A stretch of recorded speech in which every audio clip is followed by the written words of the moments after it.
Everyone here in Monet Ballroom 2 as well as in Monet Ballroom 1, please settle down as we formally begin our program. Again, good morning and welcome to the opening program of the two-day ASTICON in partnership with NEECECON. I am Chelsea. And I am Luigi, and we will be your hosts for today. So before everything else, may we ask everyone to please stand for the singing of the Philippine National Anthem.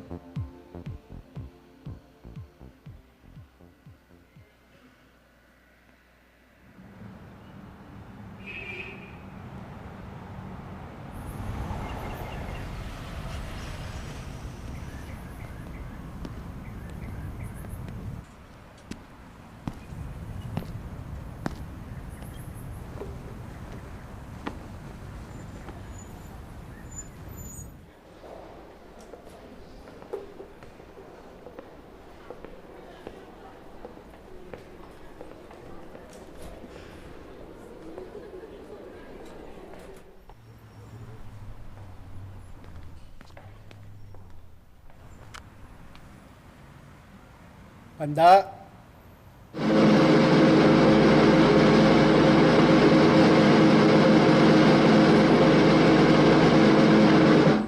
Awit.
Thank you. You may now settle down.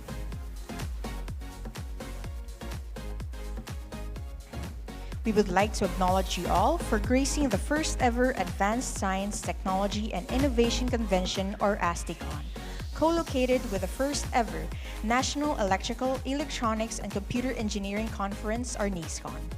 ASTICON, at its core, is designated to increase public awareness of ASTI's extensive capabilities, represented by its innovative products and services.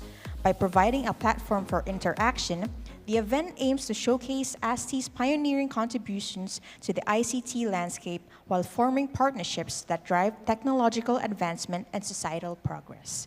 As for NEECECON, Luigi, please do the honors of telling us more about it. Thank you, Chelsea. NEECECON is envisioned to serve as a venue for the University of the Philippines Electrical and Electronics Engineering Institute, or UP EEEI, as well as our academic and industry partners to showcase our R&D activities. For its first year, all technical talks were invited by EEEI, but we do hope that in the future, the papers will be peer-reviewed and the conference will be indexed in Scopus. We extend our heartfelt gratitude for everyone's commitment to making this activity possible. One of the event's objectives is to provide a platform for knowledge sharing, networking, and collaboration among us. It aspires to spearhead innovation and technological advancement within the scope of DOST-ASTI and the University of the Philippines. ASTICON and NEECECON seek to foster collaboration among various stakeholders, including government agencies, industries, academia, and the public, to maximize the impact of DOST-ASTI and UP's projects and services. And this event would not have been possible without the support from everyone in the Department of Science and Technology. For many years, DOST, especially DOST-ASTI, has undergone many leadership changes, but the support for projects and services is just as enormous. To formally open our program, may we call on DOST-ASTI Director, Dr. Franz A. De Leon, to tell us more about how ASTICON came into fruition.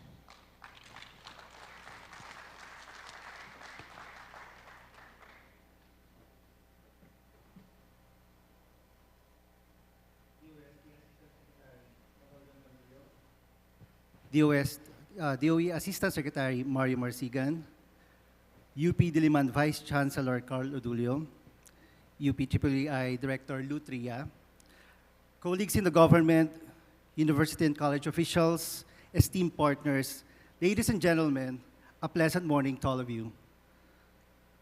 It is with great enthusiasm and pride that I welcome you to the first ever Advanced Science, Technology, and Innovation Convention, or ASTICON. Thank you for gracing us with your time and presence.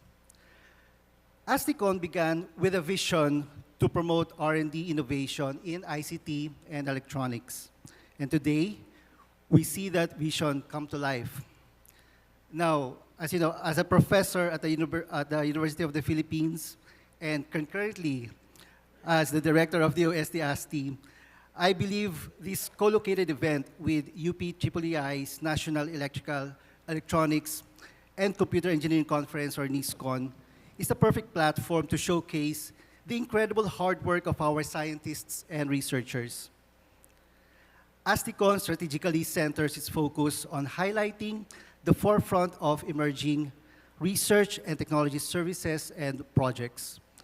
Within this framework, we place a spotlight on several key areas of interest, including artificial intelligence, robotics, space technology, Internet of Things, and among others. The exhibits in the foyer will showcase the latest innovations and technologies developed by both institutions and our partners. We have technical sessions where researchers will present their high-caliber research outputs. We also have an exciting lineup of keynote speeches from renowned experts and thought leaders. They will share the insights on the future of science, technology, and innovation in the Philippines and beyond. We extend our heartfelt gratitude to all our sponsors, guests, and stakeholders for your continued support. We are overwhelmed by the traction of this event that has gained, as evidenced by the strong attendance we have in this ballroom, and in fact, we have another ballroom on the side. So your enthusiasm and support are truly inspiring, and indeed, together we can. Together we can transform our nation's technological landscape. Together we can drive forward the frontiers of science and innovation. Together we can inspire the next generation of scientists and researchers. Together, we can harness the power of technology for sustainable development and national progress. It's endless, but together, we can achieve scientific feats and breakthroughs outside of what we can only imagine. Thank you once again for your support and participation. Let's make these 2 days a celebration of innovation and collaboration. Maraming salamat po sa inyong lahat at magandang agahan po sa ating lahat.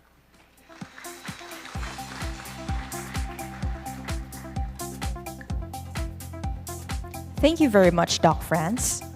As said, ASTICON sets out to establish itself as the premier ICT showcase event in the country, distinguishing itself from ASTI's participation in other promotional events like the National Science and Technology Week, or NSTW. Now, we move forward to knowing more about NEECECON. Luigi? Thanks, Chelsea. To talk more about the first ever NEECECON 2024 and its vision, it is my privilege to call on the stage the director of the UP Electrical and Electronics Engineering Institute, Dr. Lou Andrew Tria.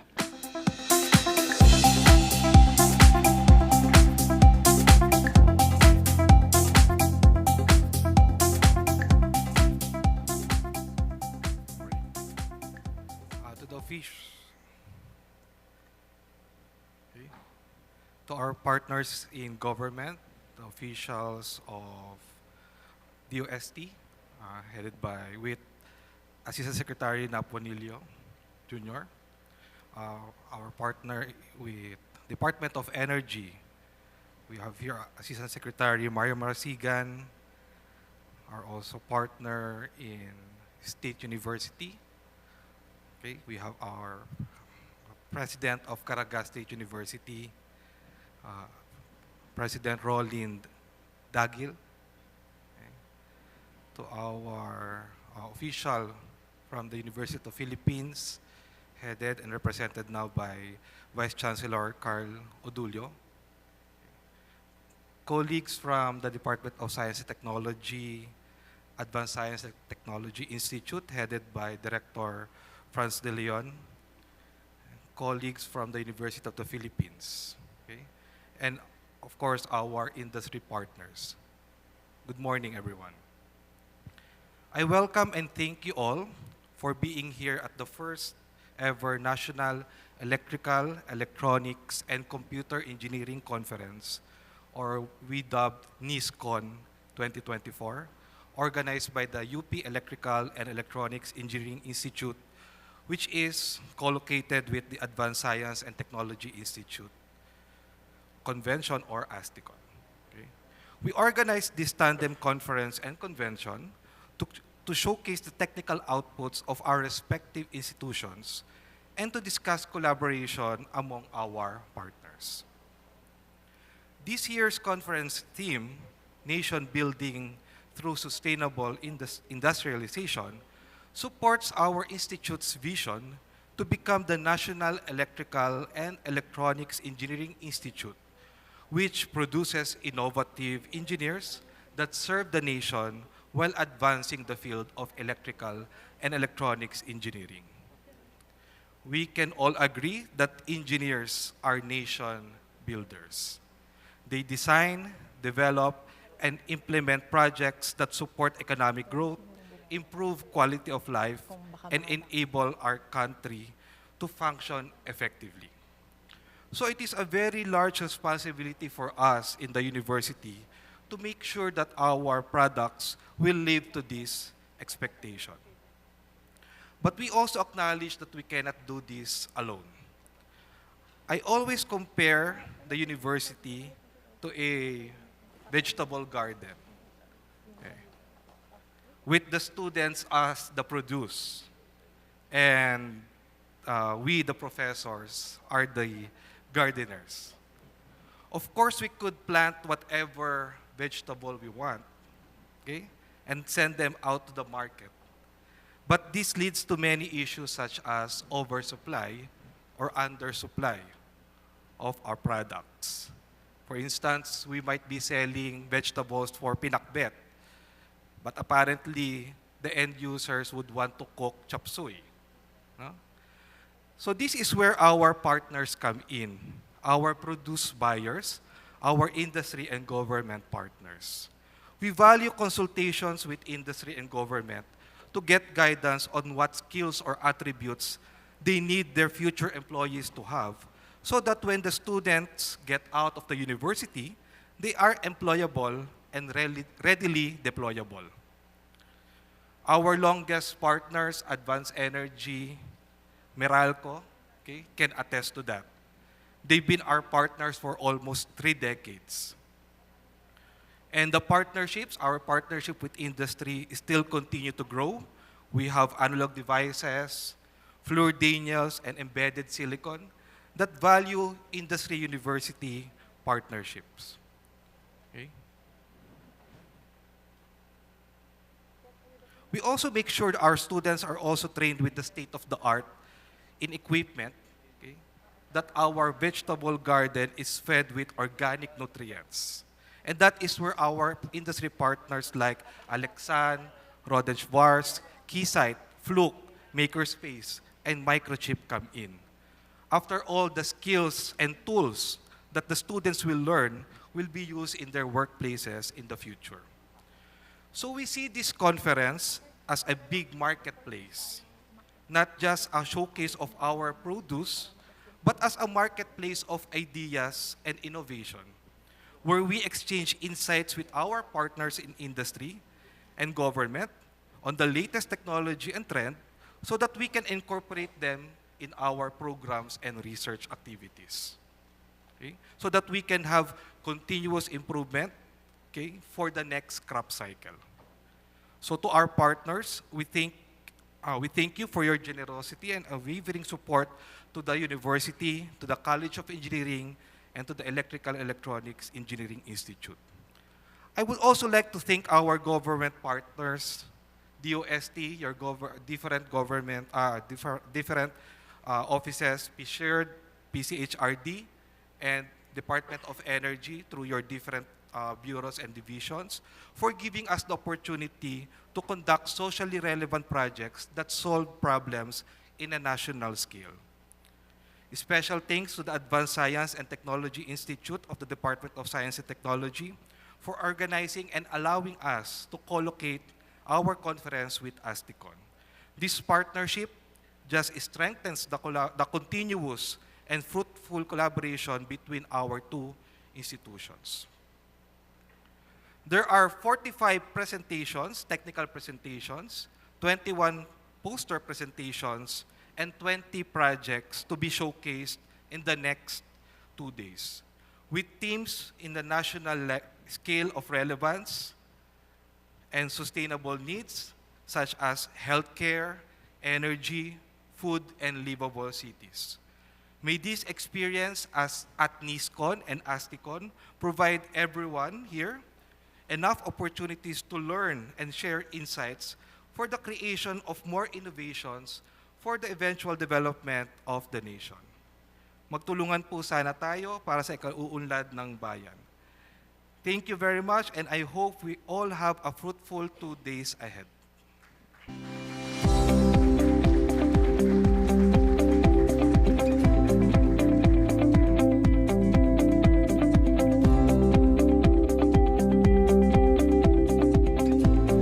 Thank you very much, Sir Lou. Indeed, as Sir Lou mentioned, the way forward really is to continue strengthening collaborations and partnerships between academe, industry, and government. The support from the Department of Science and Technology has been one of DOST-ASTI's drivers to be able to adapt to new ideas with new science and innovation, significantly because of the leadership of the department's key officials, especially our secretary. Due to prior commitments within the department, he will not be able to join us today, but he sent us a recorded message. Now, ladies and gentlemen, please gaze your eyes to the screen for DOST Secretary Dr. Renato U. Solidum Jr.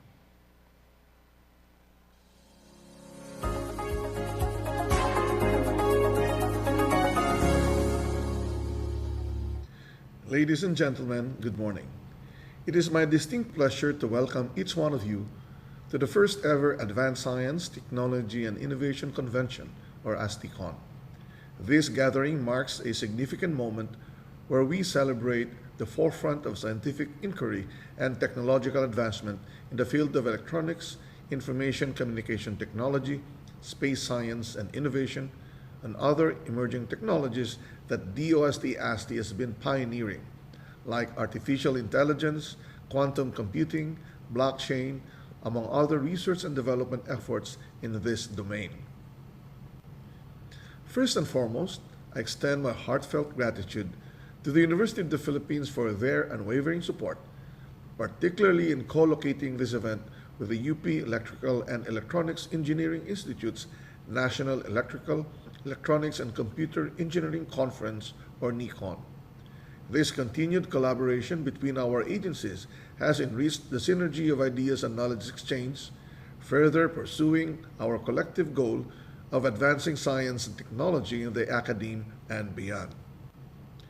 At the Department of Science and Technology, we stand on 4 fundamental pillars: promotion of human well-being, fostering wealth creation, strengthening wealth protection, and institutionalizing sustainability. The DOST continually strives to champion initiatives that embody these principles, fostering a culture of innovation, promoting scientific excellence, ensuring inclusive growth through science and technology, as well as strengthening partnerships for national development. Today, I am proud to say that DOST-ASTI exemplifies these pillars through the agency-led research initiatives on technological solutions, a continued commitment to serving the Filipino people, and one of DOST-ASTI's core strategies for national development is fostering stronger industry academe, local government, private, and interagency collaborations. This synergy is crucial as it not only accelerates the translation of research into practical innovations, but also cultivates a culture of innovation nationwide. For instance, through initiatives like the Ghoul.ai project, DOST-ASTI promotes the integration of agriculture and crop science with information communications technology. This project engages Filipino youth in agricultural research and development, leveraging Internet of Things, IoT technologies to optimize farming practices. By empowering our youth to innovate in agriculture, we are securing sustainable food production for generations to come.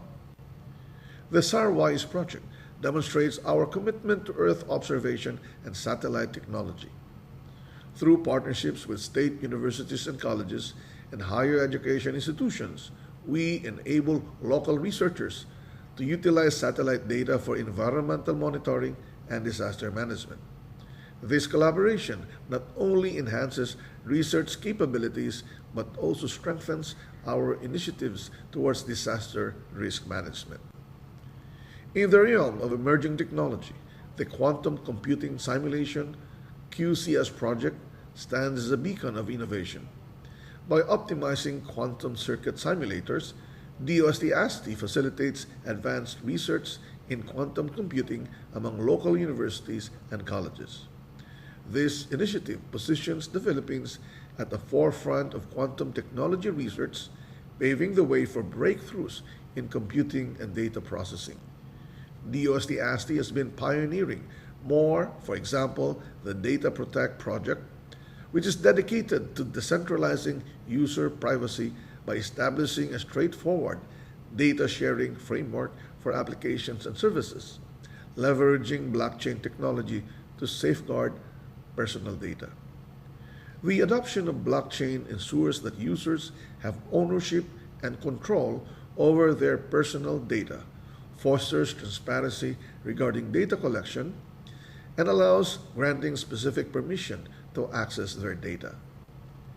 Adding to this, the Resilient Education Information Infrastructure for the New Normal, or Project RAIN, focuses on the development of application frameworks and infrastructures to supplement face-to-face classes and activities, narrowing the digital divide in the country. By enhancing digital access and education, Project RAIN empowers Filipino students and educators to thrive in the digital age, ensuring equitable opportunities for all. These projects and services, led by DOST-ASTI, promote our commitment to ensuring a progressive Philippines. By bridging the gap between academia and industry, fostering innovation in agriculture, advancing satellite technology for environmental sustainability, and pioneering research in quantum computing, among other research and development activities, DOST-ASTI drives inclusive growth and development across our communities. Please join us and DOST-ASTI in appreciating the technologies made by Filipinos for the Filipinos. I would also like to take this opportunity to congratulate and acknowledge our partner agencies whose collaboration has been instrumental in driving forward our shared goals. Your dedication and expertise continue to inspire and elevate the impact of our endeavors. Thank you for coming from all over the country to join our event. It is our goal to continue working with you all on many more projects and services that drive innovation down to the grassroots level. ASTICON serves as more than just a gathering. It is a crucial platform for sharing knowledge, exchanging experiences, and showcasing innovations that are shaping the future of science and technology. It is here that new ideas are born, collaborations are forged, and solutions to global challenges are envisioned. As we journey together over the next 2 days, I encourage each of you to engage actively, exchange ideas freely, and forge connections. This is an opportunity to network, collaborate, and learn from peers, all with the common goal of advancing science and technology. Once again, I extend my gratitude to all participants and partners for your contributions to ASTICON. Let us continue to collaborate, innovate, and inspire as we forge ahead in our collective journey towards a brighter tomorrow. Thank you again for your presence and participation. Let us make ASTICON 2024 a resounding success. May we all have a great day.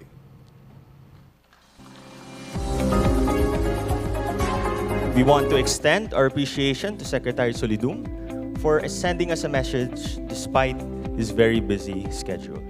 It is also just fulfilling to know how the DOST promotes projects and services geared towards ensuring a progressive Philippines. We are very grateful to everyone helping us in this front.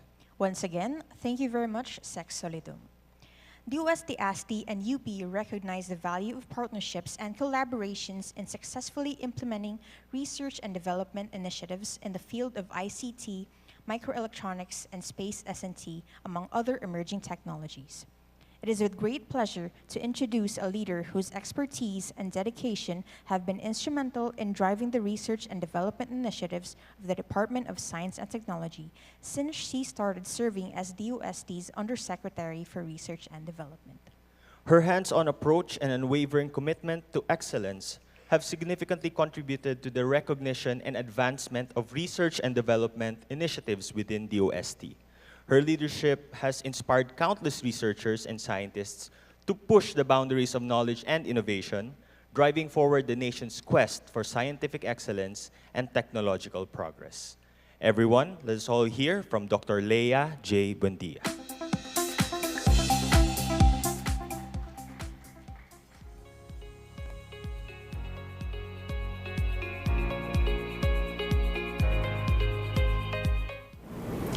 Department of Science and Technology Secretary Renato Solidum Jr., University of the Philippines President Angelo Jimenez, UP Diliman Chancellor Edgardo Carlo Vistan II, UP Diliman College of Engineering Dean Maria Antonia Tanchuling, DOST-ASTI Director Franz de Leon, colleagues and partners from the state universities and colleges, as well as higher education institutions and other government partners, good morning.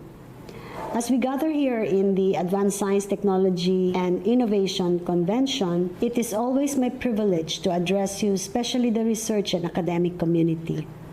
First and foremost, I extend my heartfelt gratitude to each of you for your unwavering commitment to advancing research and development in science and technology in the country.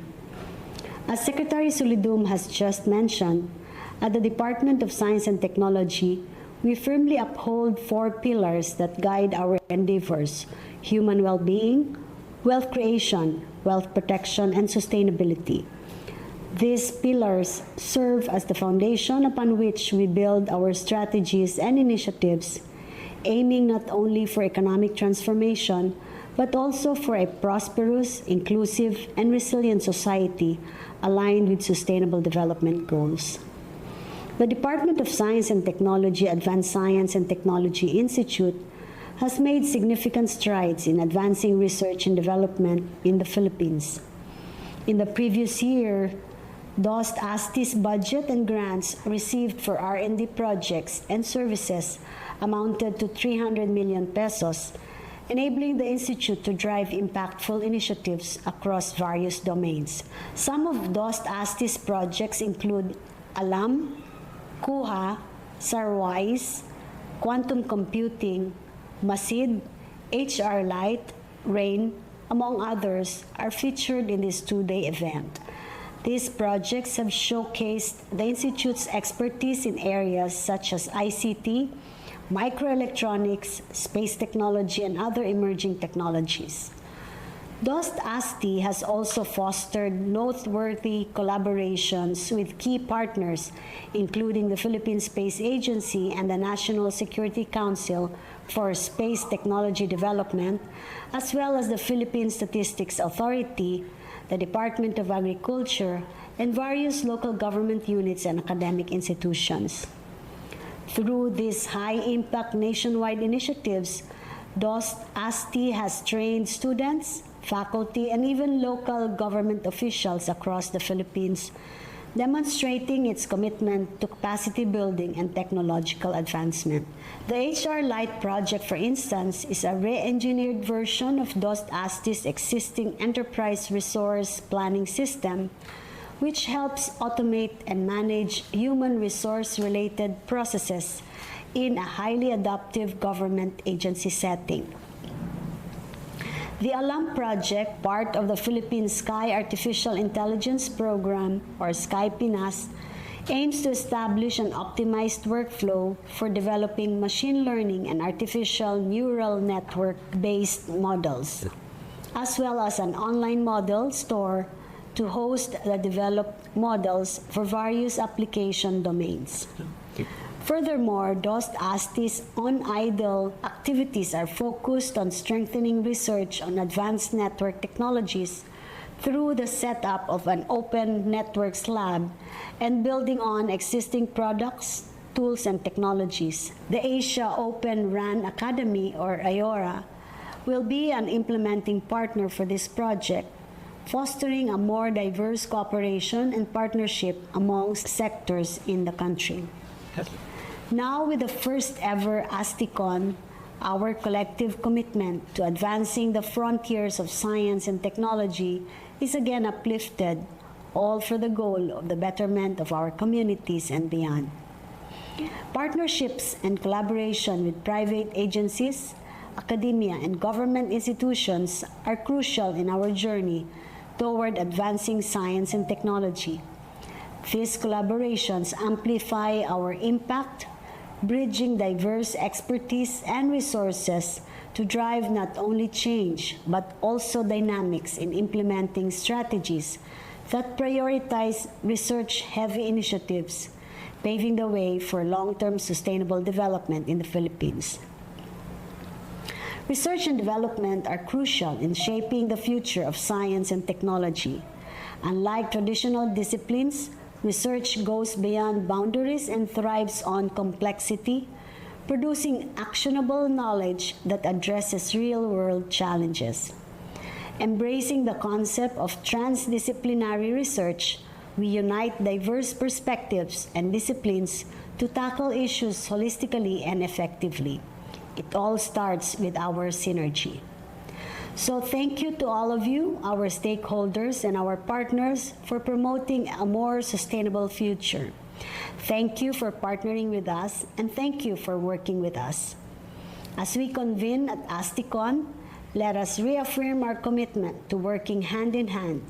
Let us forge ahead with continued collaboration, leveraging the power of research and development to chart a course toward a society that thrives in innovation, sustainability, and inclusive prosperity for all. Today, I challenge DOST-ASTI to continue leading the initiatives in emerging technologies. Our focus has always been on the application of the technologies we invest in to effect improvement on processes and systems, introduce more efficient ways to do things, and pave the way for new discoveries. I expect more programs and projects steered by DOST-ASTI, given our focus on bridging underserved communities through S&T infrastructures, empowering local industries to improve productivity, and transforming S&T service delivery of industry through adoption of digital business models. Thank you to all participants, partners, and organizers for your dedication to advancing science and technology. As the theme of ASTICON provides, together we can continue to innovate, inspire, and create a better world through research and development. May we continue to provide solutions and open opportunities for our fellow Filipinos.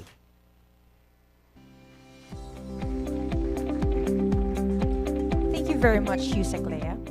To reiterate, research and development are crucial in shaping the future of science and technology. So may we all continue to be the driving forces in advancing research and development in science innovation in the country. Thank you again, ma'am. Now that we have heard from our esteemed DOST officials, we will now hear messages from my bosses in UP. Everyone, please focus your attention to the screen again for a message from University of the Philippines President, Angelo Jimenez.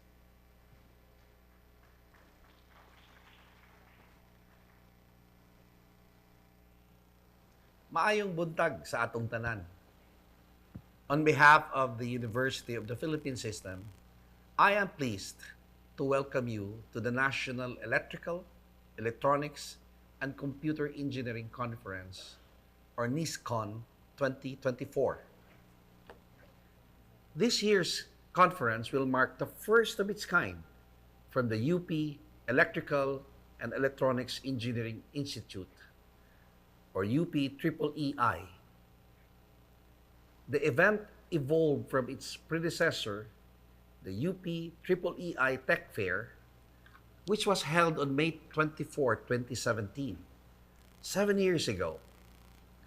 The Tech Fair brought together representatives from private IT companies, government agencies and organizations, and other universities as part of its objective to engage state universities and colleges, government agencies, and industry partners in advancing the electrical, electronics, and computer engineering fields in the Philippines. This time, the UP EEEI is hosting a conference-type event where students, faculty, researchers, and industry partners can present their work in technical sessions tackling different topics which are relevant to the advancement of innovation in academia and the industry. With the theme, National Development Through Sustainable Industrialization, UP EEEI emphasizes its mission in advancing the field through cutting-edge research work and strong industry collaborations, ultimately contributing to its vision of becoming a national institute. This is also in line with the university's commitment and mandate to leading innovations in research and serving as a research university that promotes and implements research and development in various fields. Moreover, with the staging of this year's NEECECON, the EEEI and the university continue to advance the fields of electrical and electronics engineering to greater heights, while, at the same time, providing public service to the community that fosters sustainable development and social transformation. I regret I am not able to attend personally, but I wish everyone a successful event and hope for more of this in the following years. Congratulations also to all the presenters for sharing their research work. I would also like to extend my deepest gratitude to our industry partners for their continued support to EEEI and the university. Thank you and have a pleasant day.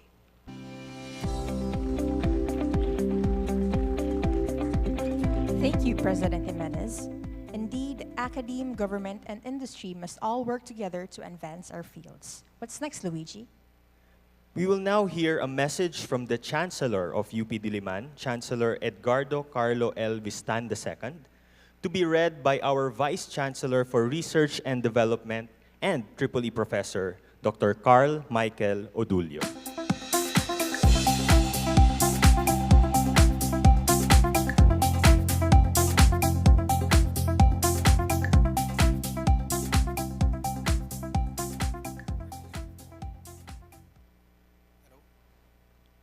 Hello. Good morning, everyone.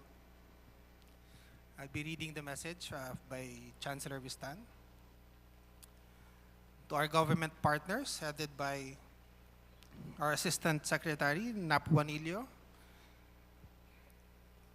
Deputy Director General Dennis Villorente from Philippine Space Agency, Assistant Secretary Mario Marasigan from DOE, our university partner, President Rolin Dagil from Caraga State University, our industry partners, faculty, students, researchers, and of course our two directors heading these two conferences, Dr. Franz De Leon and Dr. Tria.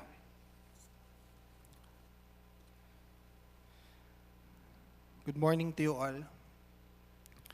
I'd like to welcome everyone to the first ever Advanced Science, Technology and Innovation Convention, or ASTICON 2024, co-located with the National Electrical, Electronics and Computer Engineering Conference, or NEECECON 2024. Thank you to everyone who made this event possible, from the students, faculty, staff, government agencies, and our partners. This landmark event came to flourish because of all of your hard work and support to its goals. With its theme, National Development through Sustainable Industrialization, it highlights the important work done in the field of electrical and electronics engineering research that contributes to nation building. The kind of work that promotes innovations that would truly lead us to a dynamic and competitive society. An inclusive and sustainable industrialization that not only puts importance on the introduction of new technologies, but also the efficient use of our resources and environment. In this era, I believe that it is important that we are aggressive in our research and development activities. We must continue discovering, sharing, and rekindling knowledge so that future generations are able to replicate such processes. It is also the culture of honor and excellence in the university that we must always maintain because it is our core as scholars ng bayan.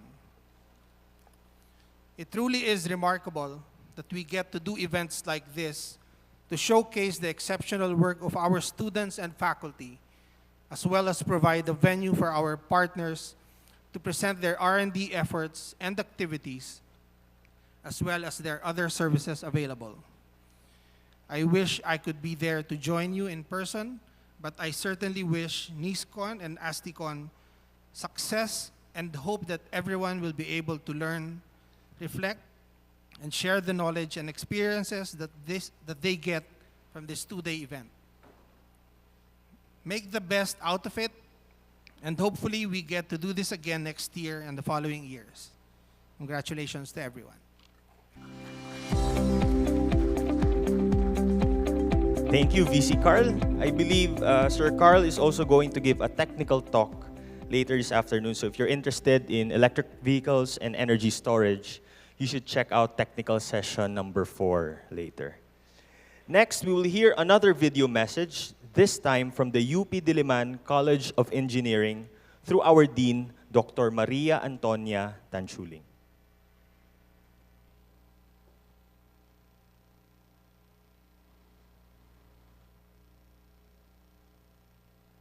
Good morning, everyone. Welcome to the first ever National Electrical, Electronics and Computer Engineering Conference, or NEECECON 2024, organized by the UP Electrical and Electronics Engineering Institute. I would like to congratulate the EEE Institute for organizing this conference. From what I gather, the last time the Institute did something similar to this was in 2017, when they introduced the EEEI Tech Fair. It is a good thing that they have revived this idea and made it even better. I hope that this will be done regularly in the coming years, as it provides a good platform for recognizing its stakeholders and their work. The theme of this year's NEECECON mirrors my vision and plans for the College of Engineering, as having this huge responsibility to make significant impacts in resolving the problems that our country is facing today, which can be done by championing excellence and engagement. With the vast research work and activities that will be presented in this two-day conference, we are surely upholding the value of excellence. We emphasize the importance of giving the community the best that we could offer as agents of change. We also uphold our mandate and duty as a national university to lead in innovative research and service to the nation.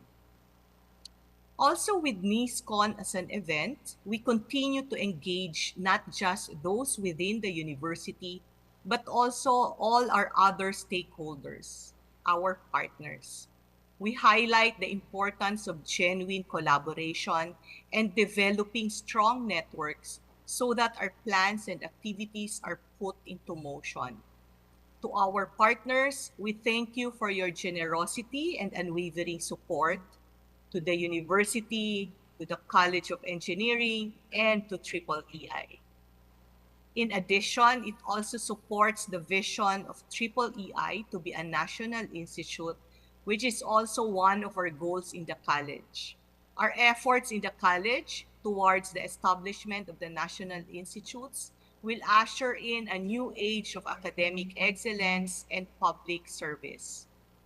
I would also like to thank and congratulate the Advanced Science and Technology Institute of the Department of Science and Technology for organizing and co-locating the ASTICON with this conference. This partnership just strengthens the continuous and fruitful collaboration between our institutions. May this experience at NEECECON and ASTICON provide everyone enough opportunities to learn and share knowledge that would inspire more innovative development projects. Thank you and have a blessed day.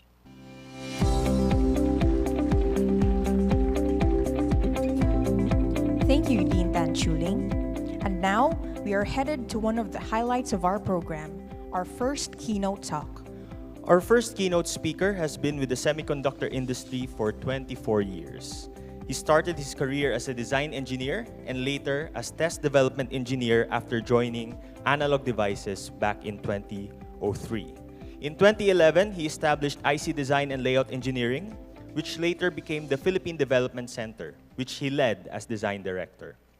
He has expanded it further to do the complete suite of product development, including marketing, applications, and business development, which enabled defining products for ADI. Currently, he is the general manager for Multi-Market Power East, managing a P&L for the first sub-business unit in APAC for Analog Devices. He was also recently appointed as ADI Philippines Country Manager, executive point of contact for ADI Philippines, and external liaison to government agencies, industry associations, and university relations.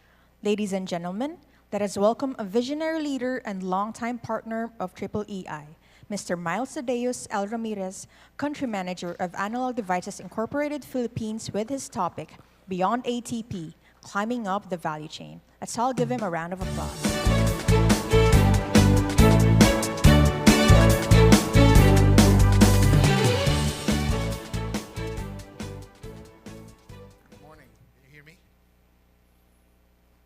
Okay? So good morning to all of you, and thank you for giving me the opportunity to speak to you this morning in behalf of Analog Devices.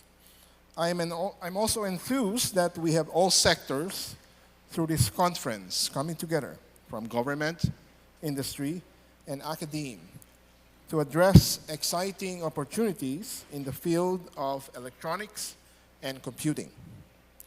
It is said that the brains behind today's hyper-connected and digital-driven world are semiconductors. These microscopic components are the unsung heroes of the technological revolution, soon to be AI revolution. Semiconductors have silently shaped our world, enabling the technologies that have become essential to our daily lives, so much so that they are called the bedrock of modern technology and beyond. In my more than 2 decades in this industry, I've never been optimistic and excited about the potential of the semiconductor industry.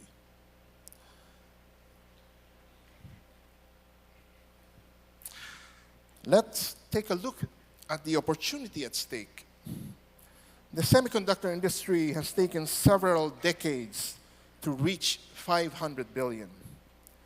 The industry is on track on its next 500 billion or 1 trillion in annualized revenue, and it will happen in just the next 7 to 10 years. The scale of opportunity is tremendous, driven by concurrent growth accelerators in industrial automation, digital healthcare, advanced connectivity and cloud, smart energy, autonomous mobility, and immersive sensory experience. The exponentiality of this new era is driven by AI and AI-assisted edge devices. In the Philippines, this is quite a big industry and an important one, as 62% of our exports coming from semiconductors and electronics are valued at $45 billion US dollars, covering 10% of global needs. It has generated 3.2 million employment and has potential to generate more. The semiconductor industry here in the Philippines started 5 decades ago during the 70s and has evolved from the traditional manufacturing, meaning assembly, test, and packaging, ATP, into the higher value chain. This is where analog devices come in. Let me give you a brief background of Analog Devices, the company I am with.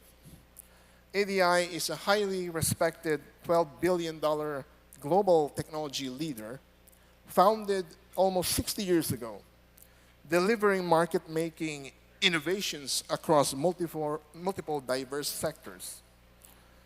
Our purpose is to accelerate human breakthroughs that will enrich lives and the world.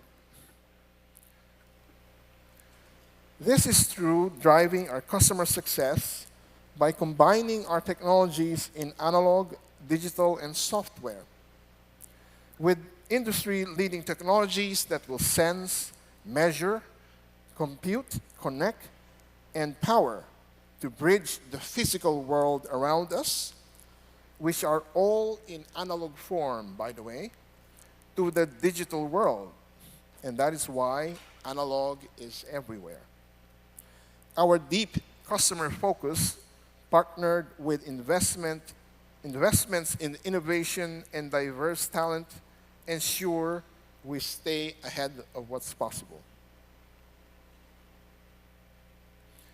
Today, we are applying these core competencies to empower the intelligent edge, connecting the physical and digital worlds by both sensing and processing at the edge. Will make data and insights available where decisions are made, resulting in faster and more effective execution. ADR's core technologies, embedded digital software, and platform stacks are key enablers to unlock insights from the edge.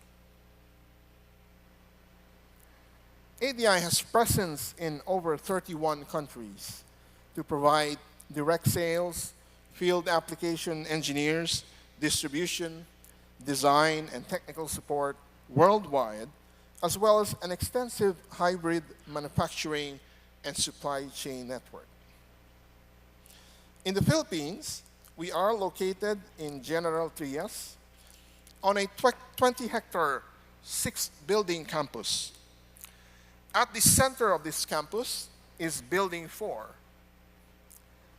our state-of-the-art R&D and campus management. We are putting in $200 million more to expand this R&D building for our growth for the next 6 years. We have also opened a design center at the heart of Manila, as well as the Global Business Services Hub to attract talents in the area. That's in BGC.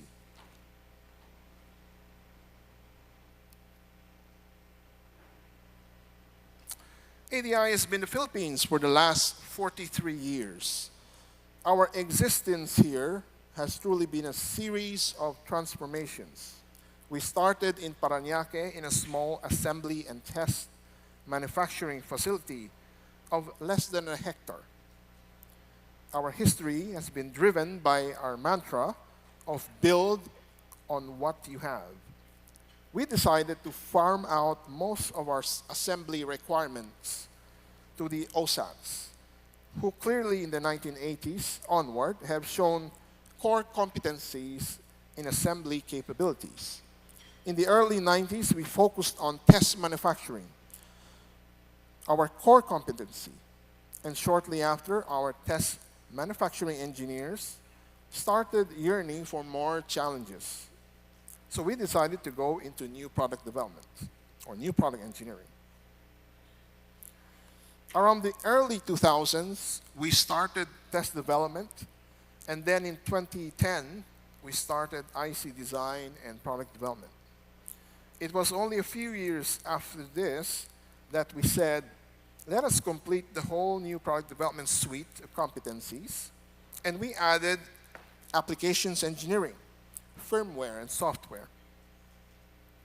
This has put ADI Philippines in a position of having manufacturing and all of engineering competencies under one roof.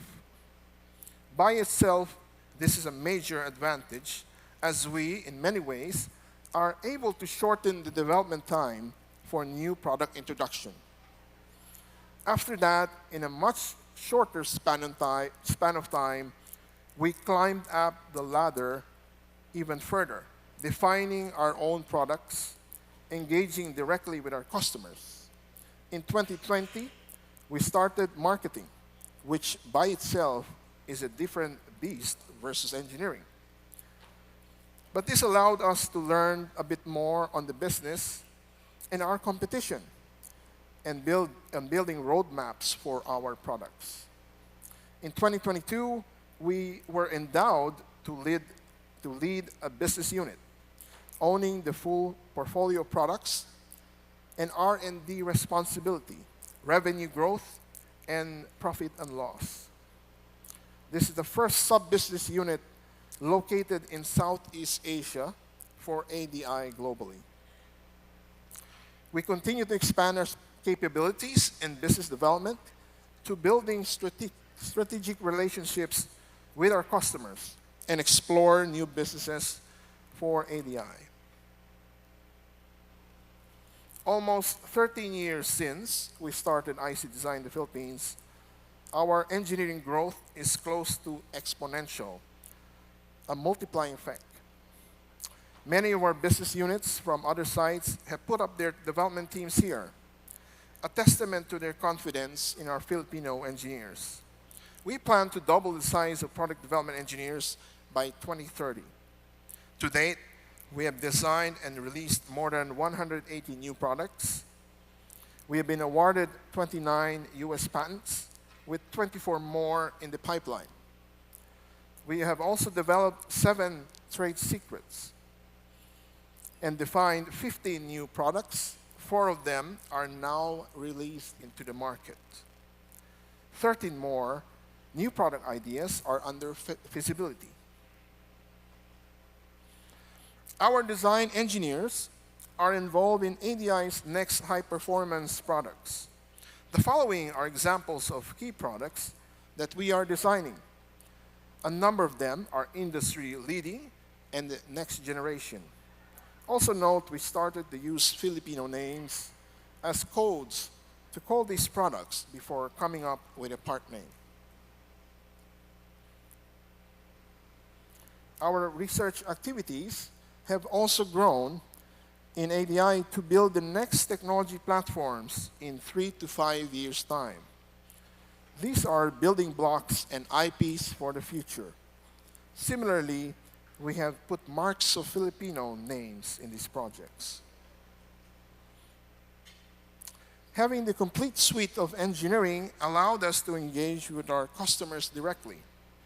Our applications, solutions, and marketing teams visited 90+ customers since last year to talk about their pain points and allow us to develop solutions for them. While most customers are in our neighboring countries like Taiwan, Japan, China, Korea, and India, we were curious if there were potential customers here in the Philippines. We, in fact, visited one customer in the south and installed our AutoSense smart motor sensor technology, an AI-based full turnkey hardware and software solution for condition-based monitoring in their factories. Beyond just developing ICs, we design and develop reference design solutions so our customers can adapt it immediately without the complexity of doing it themselves. These are examples of solutions designs from ground up, combining our high-performance ICs with easy-to-use drivers, software, and algorithms.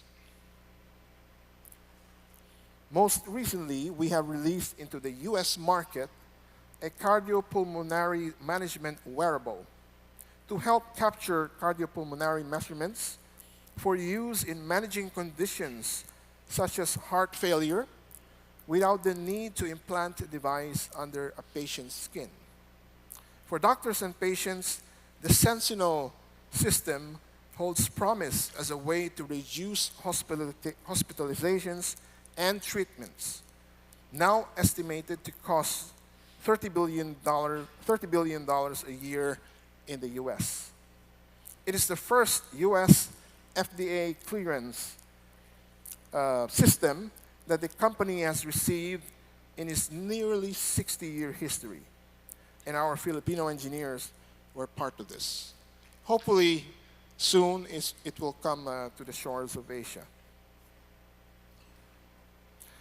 Doing all these required the right caliber of engineers, and we have strengthened our academic linkage. We support our partner professor through study grants and immersion in ADI. We donated 2 design laboratories for masters in microelectronics, like our laboratories on site, and that is, of course, in UP.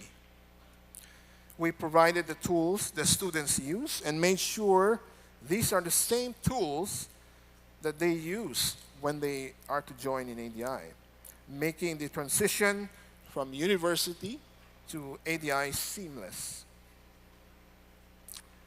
We are also supporting the CIDER initiative, the Center for Integrated Circuits and Device Research, which is sponsored with DOST, so thank you. To expand the microelectronics program to more universities here in the Philippines. Within ADI, we have networks of young professionals that have developed our ADI Junior Aspirant Program, which is an immersive and experiential learning session for junior and senior high school students to inspire them to take on engineering-related courses, much so in the semiconductor space. Beyond this, however, are, in my view, the more important outputs of what we created here. The real measure are the faces of these engineers who have contributed to building up the image of the Philippines as a strategic source of talents for R&D and technologies. We have design engineers who worked abroad because there were no real design job opportunities for them here before. Now they have the right reasons to come home, join ADI, and do the work they trained for and dreamt about. And most especially, they are at home with their families and building a bright future for their children. Due to this value add in our local semiconductor value chain is the creation of many highly skilled jobs which have a strong economic multiplier and employment multipliers of up to 5x.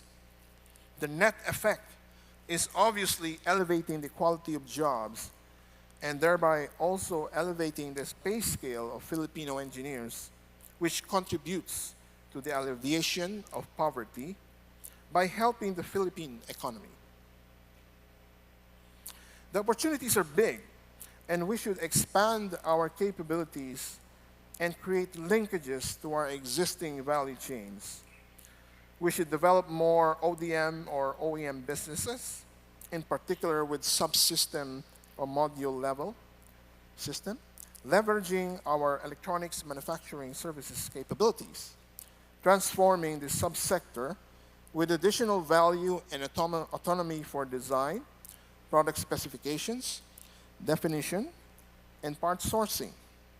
This creates direct linkages to IC design activities in terms of co-development. We should also look at upgrading our capabilities in terms of assembly and look at the technology driver needs. There is a lot of push for heterogeneous integration that requires more system and package and chiplets. And maybe, as we go further, we can reach the elusive wafer fab.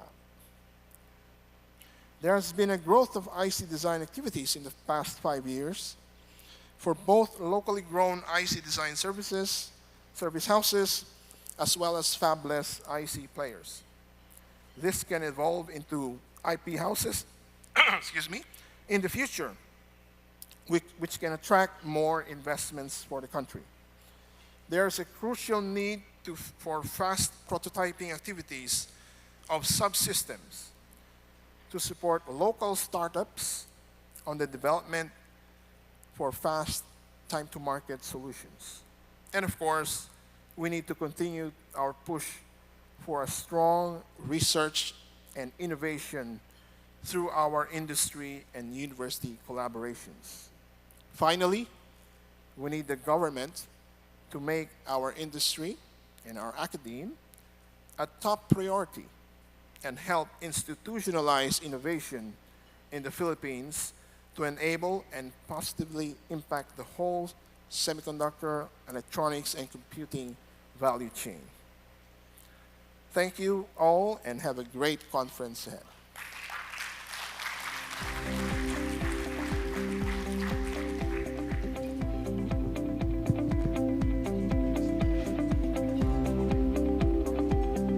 Thank you very much, Sir Miles. The floor is now open for any questions from the audience. So if you have any questions for Sir Miles regarding his talk, please raise your hand so we can go to you and you can ask your question. Anyone?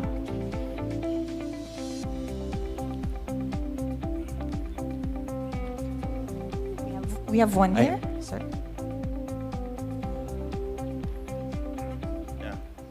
I'm Junel Soriano, currently the Director of the Bureau of Agricultural Research under the Department of Agriculture. I was impressed about your innovations and especially your R&D efforts. Are you interested to collaborate with us in the Department of Agriculture? Of course. Okay. Please connect with us. I will convey that to the top officials of the department because recently we prioritize the digital agriculture or precision farming. Maybe we can develop more technologies about this. Sure. Thank you. Thank you for that question. And again, thank you very much, Sir Miles. May you kindly request that you remain on stage to receive a certificate of appreciation and token from us. May we also call on now to the stage the directors of both ASTI and UP EEEI, Sir Franz and Sir Liu, to hand the certificate and tokens.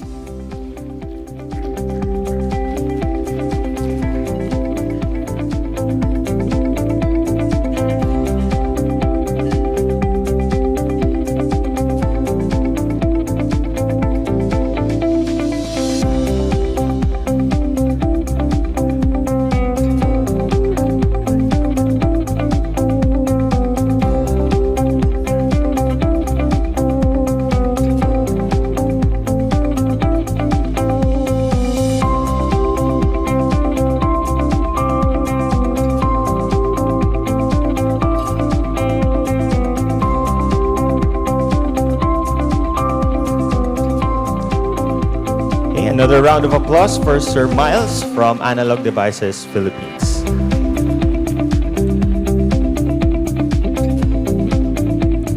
The next part of our program aims to show appreciation to our valued partners. Partnerships and collaboration with private agencies, academia, and government institutions are crucial in our journey toward advancing science and technology. These collaborations amplify our impact, bridging diverse expertise and resources to drive not only change but also dynamics in implementing programs that prioritize research-heavy initiatives, paving the way for long-term sustainable development in the Philippines. For the UP EEEI, may we call again on stage Director Tria to award the plaques to our valued partners. As we call the names of your organizations, please do come up the stage and receive your plaques, and then remain on stage afterwards for the group photo later. We would like to recognize in no particular order our first batch of valued partners from the industry. First, we have Analog Devices Incorporated. The plaque will be received by, of course, our keynote speaker, Sir Miles Ramirez, Country Manager of ADI Philippines.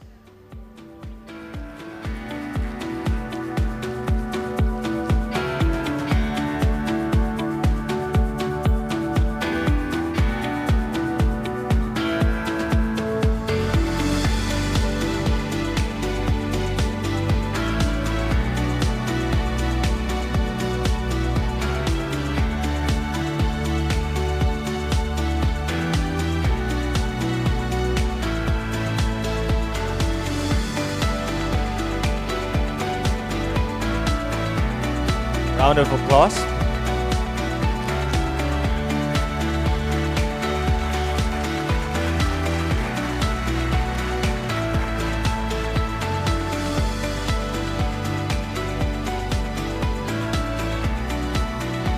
Next, we have Advanced Energy.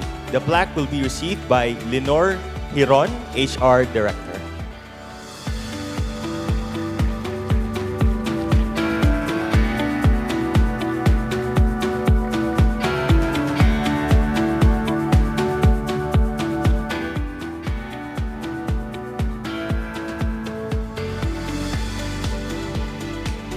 Next, we have MTI Advanced Test Development Corporation, or Microchip.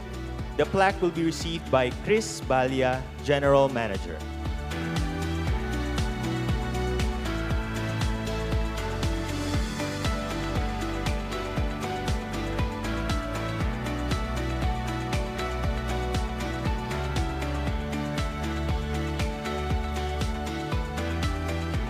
Our next valued partner is ROM LSI Design Philippines Incorporated, which is represented today by Ninia Maingat, HR Department Manager.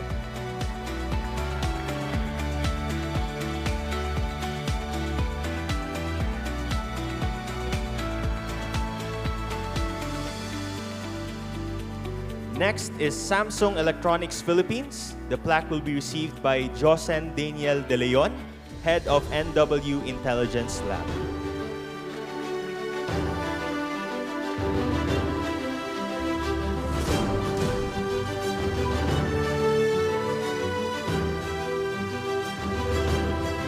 And last in our first batch of valued partners, we have the Manila Electric Company, or Meralco.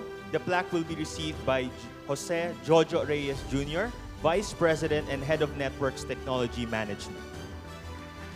Sir Jojo will also give a keynote speech tomorrow on Meralco's Smart Grid journey, so we hope you will be here to listen to this interesting talk as well.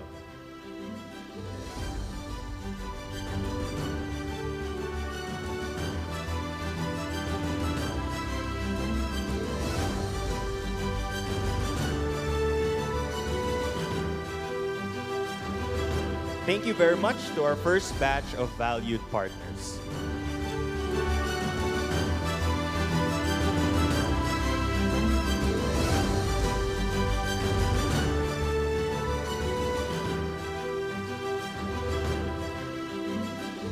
Furthermore, the UP Engineering Research and Development Foundation, Inc., or UP ERDFI, represented by its Executive Director Alfonso Tito Aliga Jr., would also like to take this opportunity to present a token to Analog Devices General Trias Incorporated in grateful appreciation for the company's continuing support to the UP College of Engineering since 2012.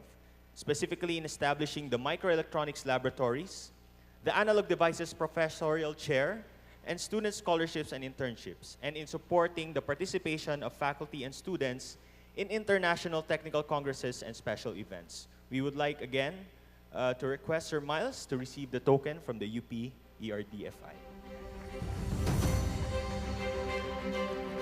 May we also ask Vice Chancellor Carlo to grace us on stage.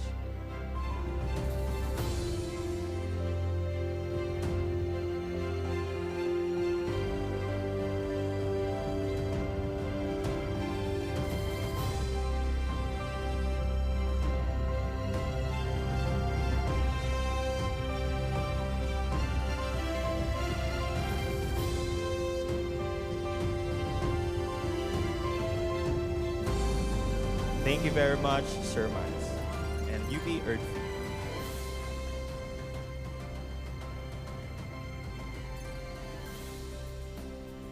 Let us now proceed to our second batch of valued partners from the industry, again in no particular order. First, we have Alexan Commercial. The plaque will be received by Ian Bagatua, Sales Officer.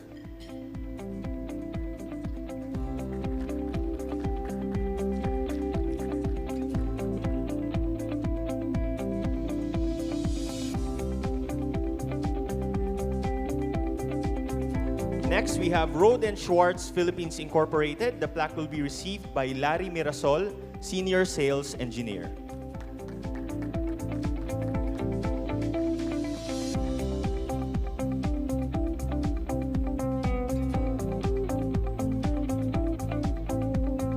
Okay, a round of applause for our next valued partner, Keysight Technology Singapore. The plaque will be received by Brian Yo, Solutions Engineer.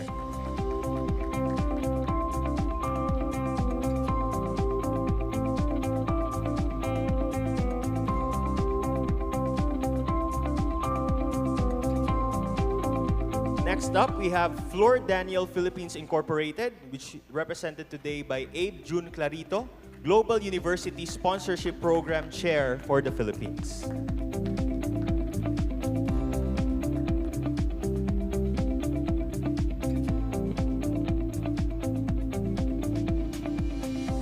Next, we have Embedded Silicon Technology Solutions Corp. The plaque will be received by Chris Vincent Densing, Technical Head of the Embedded Design Group.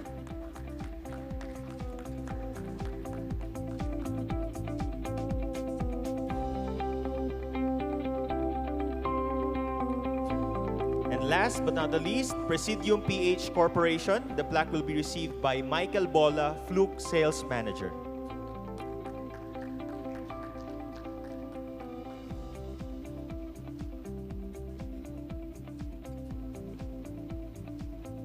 Ladies and gentlemen, let's give another warm round of applause once again to our valued partners from the industry.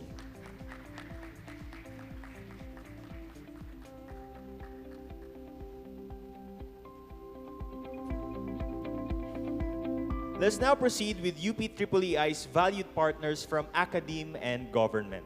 We again request the representatives to come to the stage to receive their plaques of appreciation and remain on stage afterwards for the photo op. First, we have the UP Engineering Research and Development Foundation Incorporated, represented by Executive Director Tito Aliga.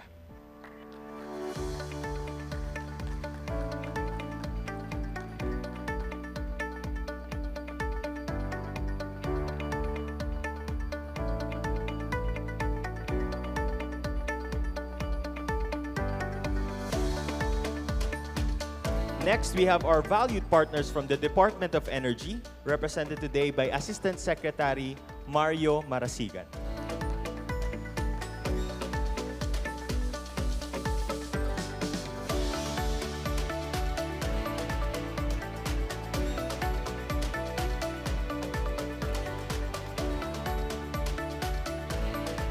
Next is, of course, the Department of Science and Technology. The plaque will be received by Assistant Secretary Diana Ignacio and Assistant Secretary Napoleon Juanillo Jr.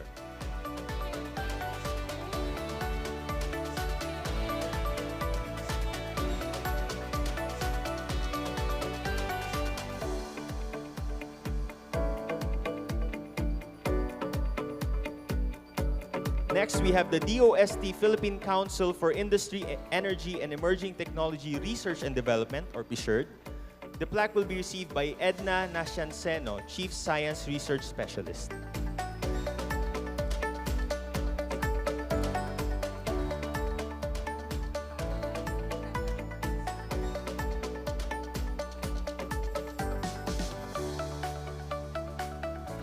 And of course, last but definitely not the least, we would like to recognize our partner in this event, the DOST Advanced Science and Technology Institute. May we request Sir Franz de Leon to receive the plaque on ASTI's behalf.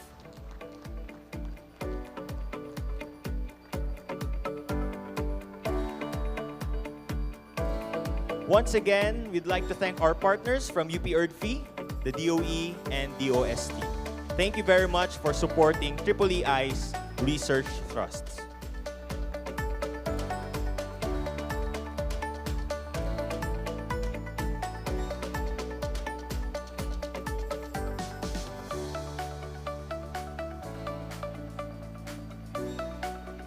So that's it for our valued partners for UP EEEI.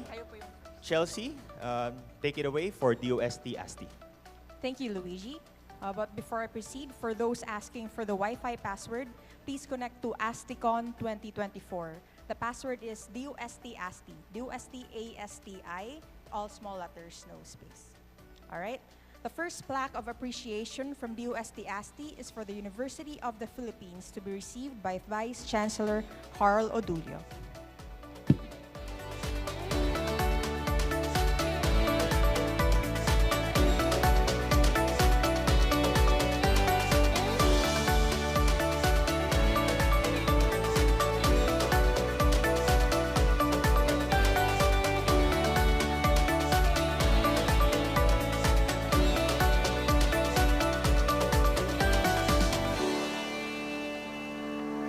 Thank you, UP, for your never-ending support and cooperation in DOST-ASTI's efforts. DOST-ASTI is likewise presenting a plaque of appreciation to DOST PSERD for being our longtime partner. We are grateful for your patience and support for the agency. Representatives from PSERD, please come up on stage. Mr. Robert Dumating.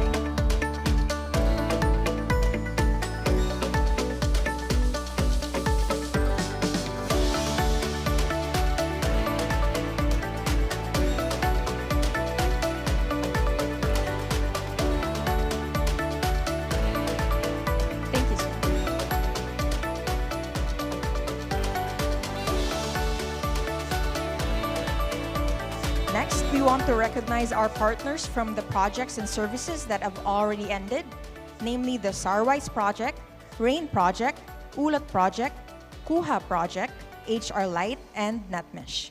These projects may have officially concluded on paper, but their impact continues to endure and remain sustainable. We'll start with the valued partners of the Sarwise Project. Sir Ning, could you please join us on stage?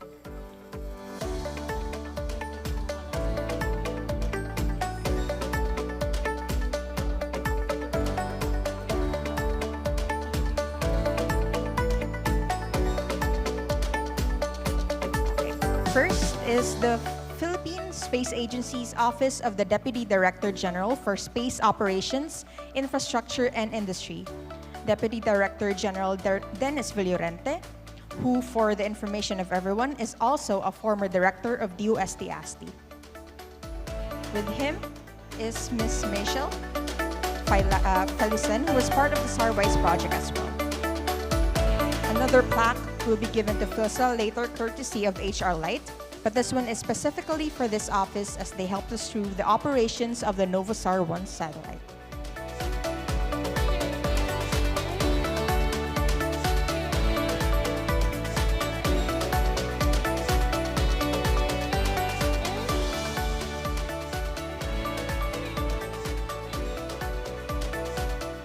Next is Bulacan State University. Dr. Jason Victoriano, Director Al Hustic Geronimo, and Center Manager Bernardo Pangilinan are here with us today. Our partnership with BULSU dates back from 2019. Recently, we deployed one of our corner reflectors to optimize the workflow of our Earth observation satellites.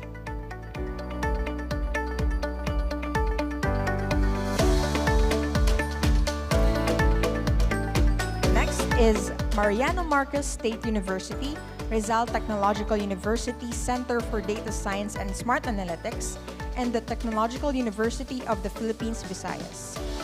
MMSU, together with RTU Mandaluyong and TUP Visayas, are our partner universities for the nationwide Artificial Intelligence or Remote Sensing Training Series.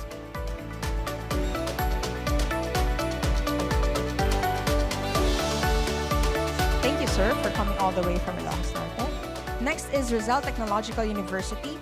Another plaque will be given to RTU later, care of the HR Light and ULOT projects, but this one is specific to RTU Center for Data Science and Smart Analytics.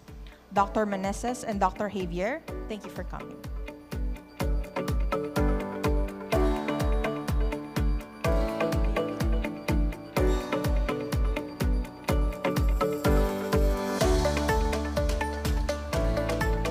We also have here TUP Visayas, the Sarwise and Kua Projects Partner University. Today we are honored by the presence of Campus Director Dr. Eric Maloy, together with Sir Greg Crisostomo. Thank you, sirs, for coming all the way from Cubao.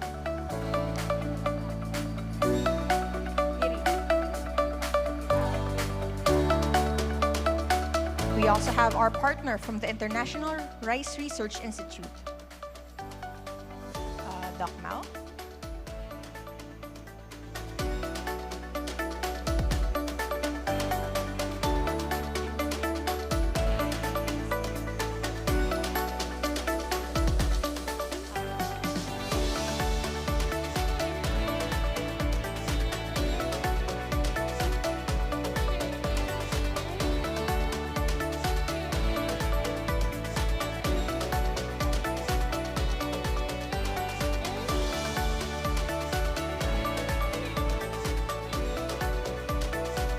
Thank you, sir. May we ask if there is any representative for RTU here? Rizal Technological University? No.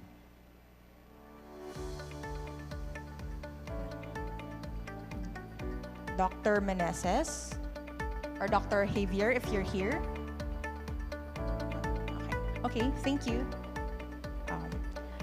We would also like to acknowledge the Land Bank of the Philippines. They were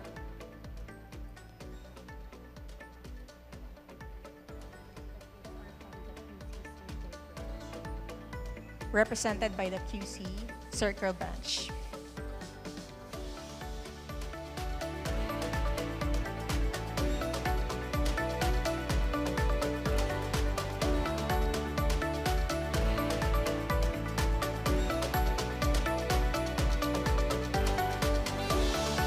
The Sarwise project also recognizes the following: the National Security Council, the Sugar Regulatory Administration, DOST-FIVOC's ACER program, Mindanao State University Iligan Institute of Technology, Department of Transportation Railways, Land Bank of the Philippines, and the Japan Aerospace Exploration Agency, or JAXA.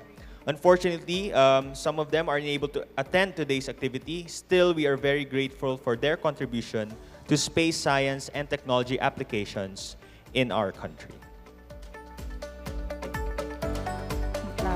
Next, I would like to acknowledge our valued partners involved in the RAIN project. This project is dedicated to developing application frameworks and infrastructure to supplement face-to-face classes and activities, as well as to bridge the digital divide in our country. Many of our partners are based in distant locations, so they were unable to join us today. To DOST CAR, PSTO Benguet, Local Government Unit of Atok Benguet, Department of Education Benguet, Nagay Elementary School Atok, Bocod National High School, DOST Region 2, PSTO Nueva Vizcaya, Local Government Unit of Dupax del Norte, Nueva Vizcaya, and Yabi Elementary School, Dupax del Norte, thank you. We extend our heartfelt gratitude to your offices for your unwavering support for the RAIN project and DOST-ASTI.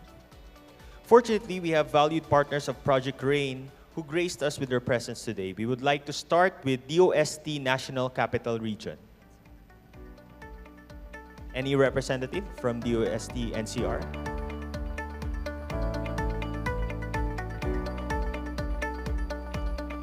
Okay. So actually, the RAIN project expanded its technology proliferation activities to urban settings through a spin-off project with DOST-NCR. Through the relentless efforts of our partners from DOST Kamanaba, DOST Pamamazon, we were able to deploy the RAIN technologies to Arcadio F. Deato Elementary School in Valenzuela City and to Bagong Silangan High School in Quezon City. Oh, we have here our representatives from the UST-NCR now. Please come up on stage.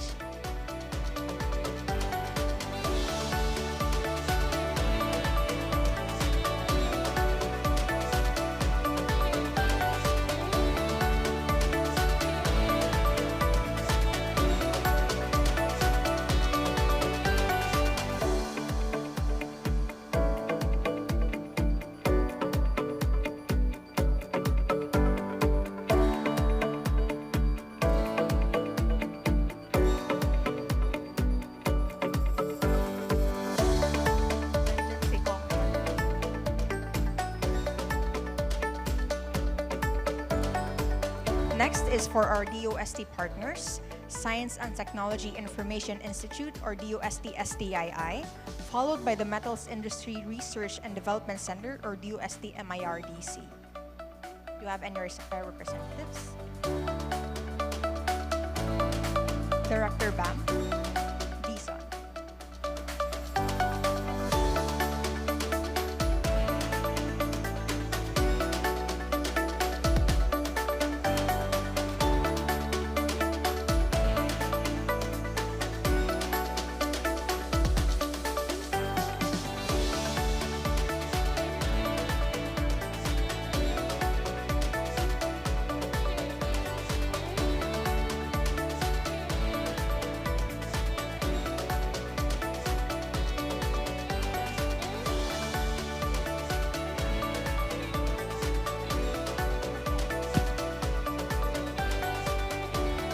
Would like to call once again our representative from the UST Region 2 to receive their plaque of appreciation.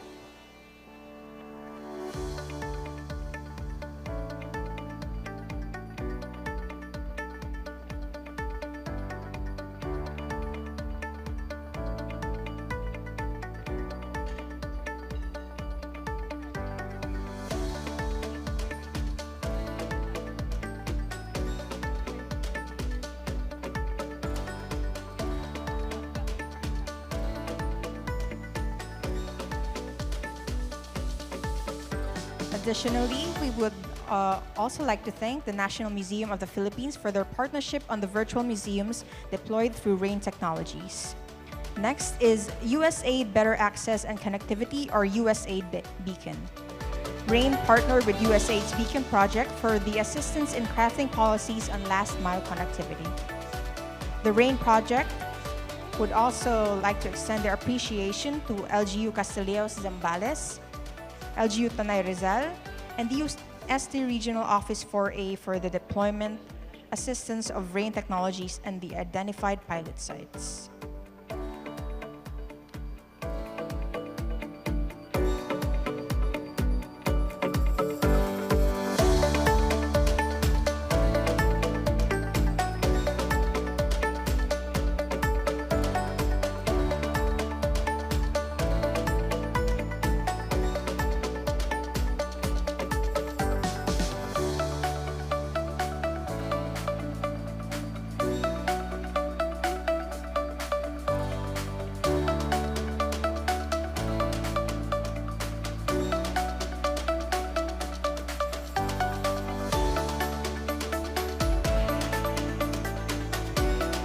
Project RAIN offers connectivity solutions that are localized, affordable, user-friendly, and secure, designed to help increase internet access points in the GIDAs.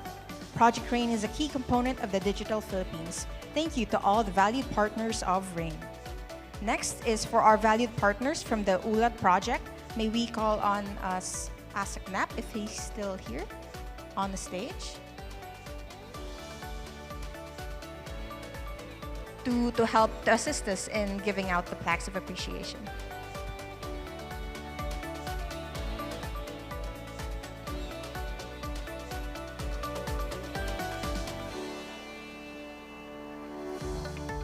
Of course, all of ULAT's effort would not be possible without the support of the Japan International Cooperation Agency, or JICA.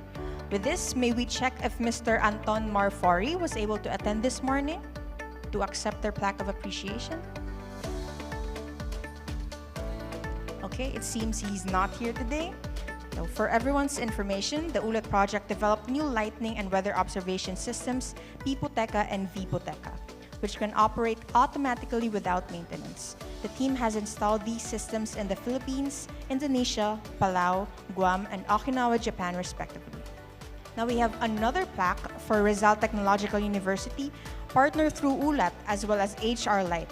May we call on our representatives from RTU, led by Sir Jason Calao, head of the Center for Astronomy, Research, and Development of RTU.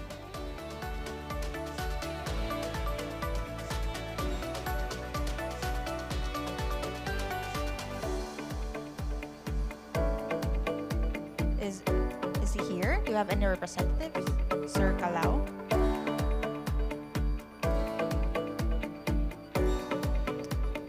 Next is okay. We also have valued partners from Hokkaido University. Unfortunately, these people, I believe, are not here. Hokkaido University, for providing expertise from various scientific tracks and collecting research data to meet the ULAT project's goal of developing short-term forecast. We would also like to thank the UP Institute of Environmental Science and Meteorology. And finally, the Philippine Atmospheric, Geophysical, and Astronomical Services Administration, or DOST Pag-asa, for delivering their knowledge in the development and use of localized short-term forecasting. Thank you to all the valued partners of the ULAT project. Another high-value project that ended in 2024 is the KUHA project. Thank you, Sir Ning. You may now go down the stage and come back.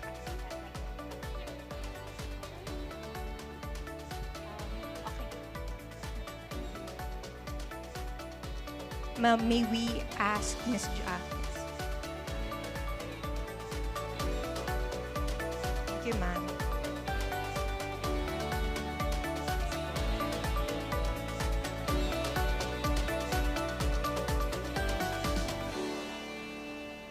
So KUHA is a photo sharing application that enables real-time participatory photo and sensor data collection using mobile devices. KUHA is an initiative of the DOST-ASTI developed by Filipino scientists and engineers for the benefit of Filipino citizens.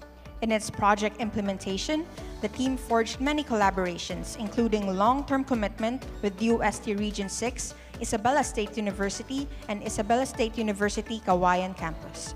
Unfortunately, representatives were not able to join us today. However, we are fortunate to have Provincial Director Rosella Angelica Gorospe from DOST Region 2, a valued partner of DOST-ASTI through the KUHA project and other regional science and technology weeks.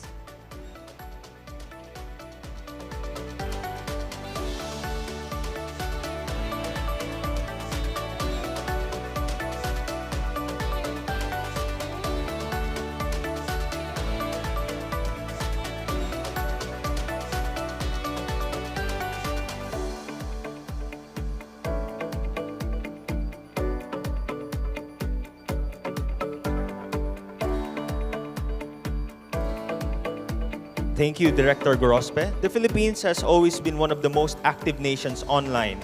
Hence, KUHA is the perfect app for Filipinos. Photos captured and shared via KUHA are embedded with data, sound level, light, motion, acceleration, gravity, pressure, and many more, collected through built-in phone sensors on the user's devices. This data can then be used to draw out insights and generate new knowledge that can be used across sectors. This kind of information is very useful for our data scientists, researchers, and citizen scientists in generating insights and making decisions on things that are relevant to society. Again, thank you, Ma'am Joanne, for joining us on stage. Next is the HR Light project. Sir Paul, if you're here, please join us on stage. Okay, Sir Paul Serrano is the Chief SRS of DOST-ASTI's Knowledge Management Division. HR Light offers comprehensive and accessible software that democratizes government agencies' access to advanced human resource solutions. May we call on stage DDG Dennis, as Director Sonia Cabangon of PhilSA was not able to come due to a prior commitment. Doc Dennis, please receive this plaque of appreciation. Ay, Sir Dennis. Deputy Director Dennis.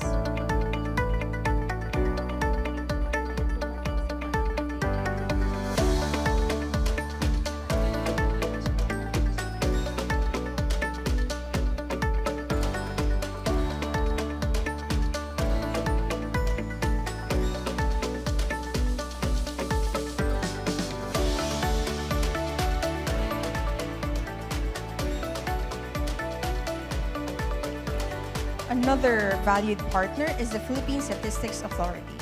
The former chief of DOST-ASTI's Knowledge Management Division and now PSA's Assistant National Statistician, Sir Rene Mendoza, was not able to make it here, but Sir Jose Randy J. Tugnao of PSA is here to receive our plaque of appreciation.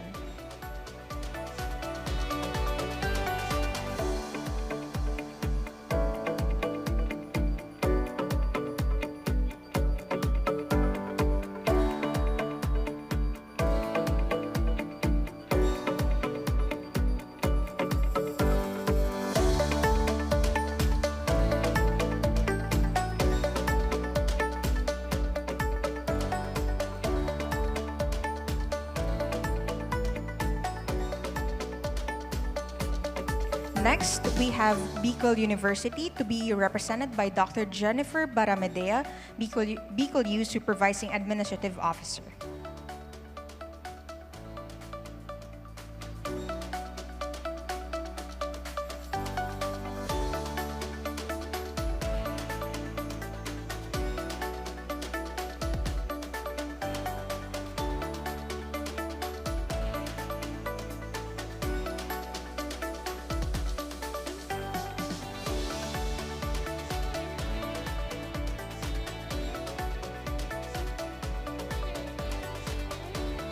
Last in our valued partner recognition are our partners through the NetMesh project.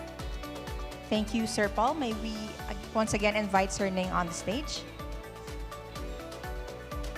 Again, thank you for the valued partners of the HR Lite project.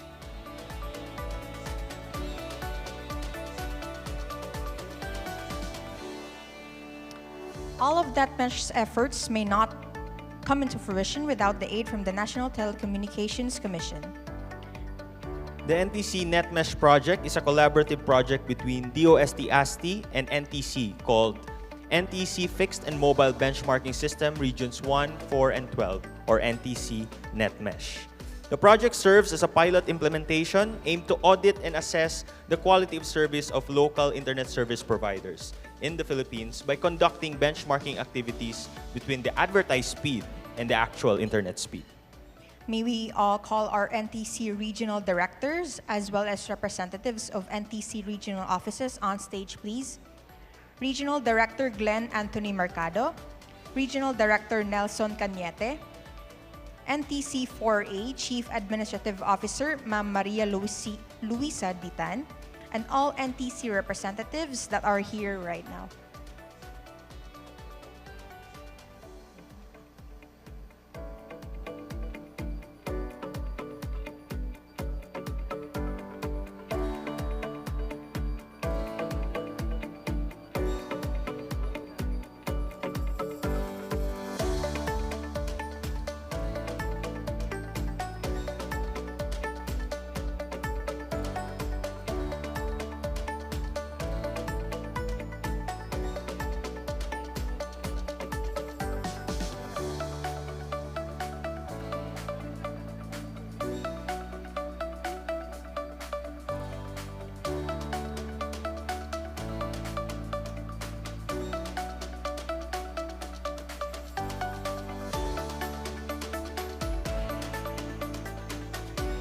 Thank you to all valued partners of the NetMesh project. The outputs of the NetMesh project are provided to provide outputs to NTC in its efforts to identify and define regulations that could further improve internet connectivity in the country. And that concludes our acknowledgements to our esteemed partners. Thank you all for joining us today.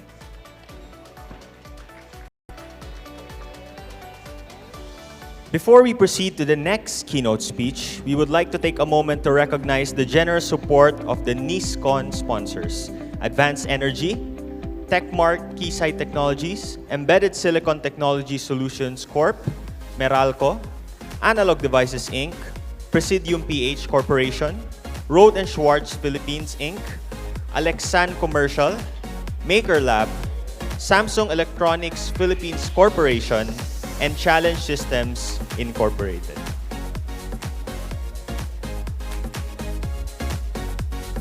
We will now proceed with the next keynote speech for today. Our next speaker will talk about his learnings on establishing a startup.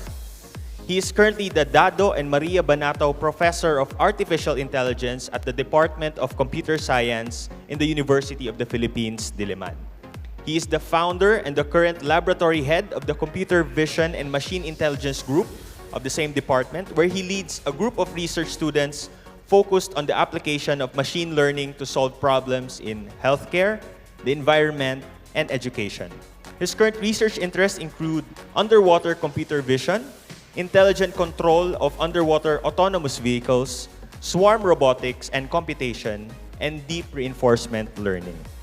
He is the founder of Fisheye Analytics, a university spin-off they launched in late 2019, whose mission is to address pressing problems in marine biodiversity preservation by providing AI tools for environmental monitoring, assessment, and rehabilitation.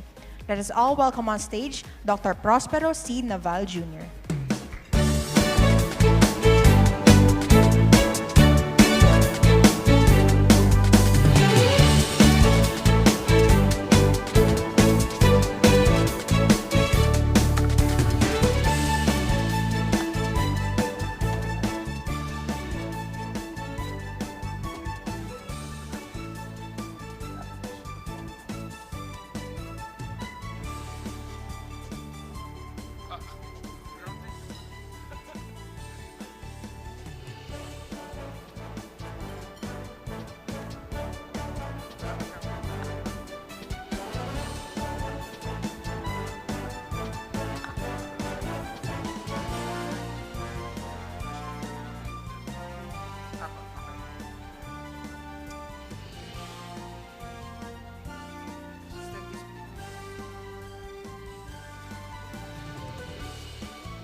While we wait, for those asking for the Wi-Fi password, please connect to ASTICON 2024. Our password is DOST-ASTI.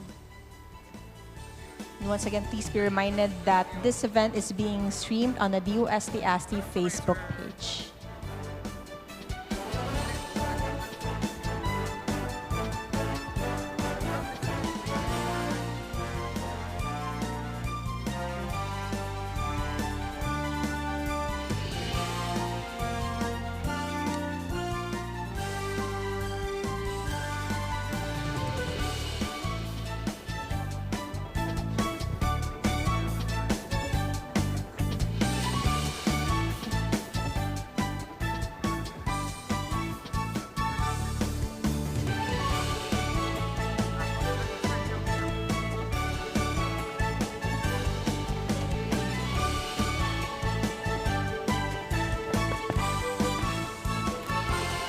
Hello.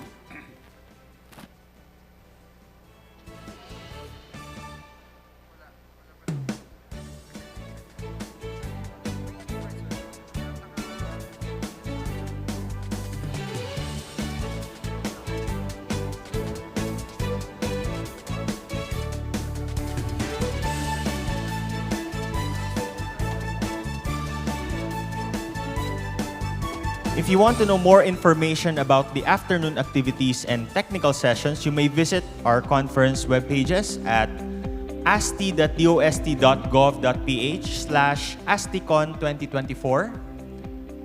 And for NEECECON, it's NEECECON 2024, that's NEECECON 2024.eee.upd.edu.ph. We would once again like to take a moment to recognize the generous support of the NEECECON sponsors: Advanced Energy, Techmark Keysight Technologies, Embedded Silicon Technology Solutions Corp., Meralco, Analog Devices Inc., Presidium PH Corporation, Road and Schwartz Philippines Incorporated, Alexan Commercial, Maker Lab, Samsung Electronics Philippines Corporation, and Challenge Systems Incorporated.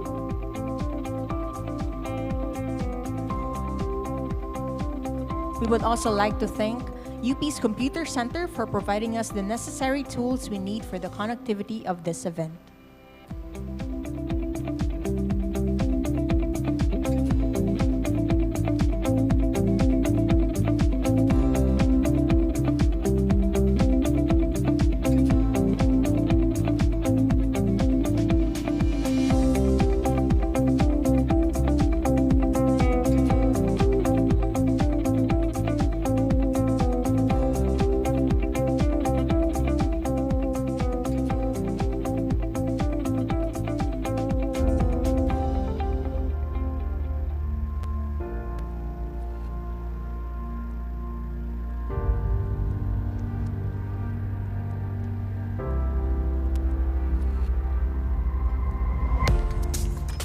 The sustainability of ASTI developed technologies for meteorological data acquisition stations. Good morning, everyone.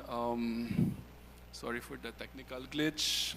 Grounded yung system natin. So, oops. Ilang volts ba yung ground na ito? Okay, so we have the slides. So today I'm going to talk about the experience of a startup called Fisheye, which founded in 2019. Well, actually, we set it up in 2019 as a company. And this is just a very short description of the journey, because really it's a long journey. And the experts on this are the people from DOST and also TTBDO, so Dr. Season, he's around. Okay, thank you. So I'll just be giving like an outline of the entire process, no? Because really it's a long journey. Okay, so this is the birthplace of Fisheye, no? So it's our laboratory which I established in 1999, no? So.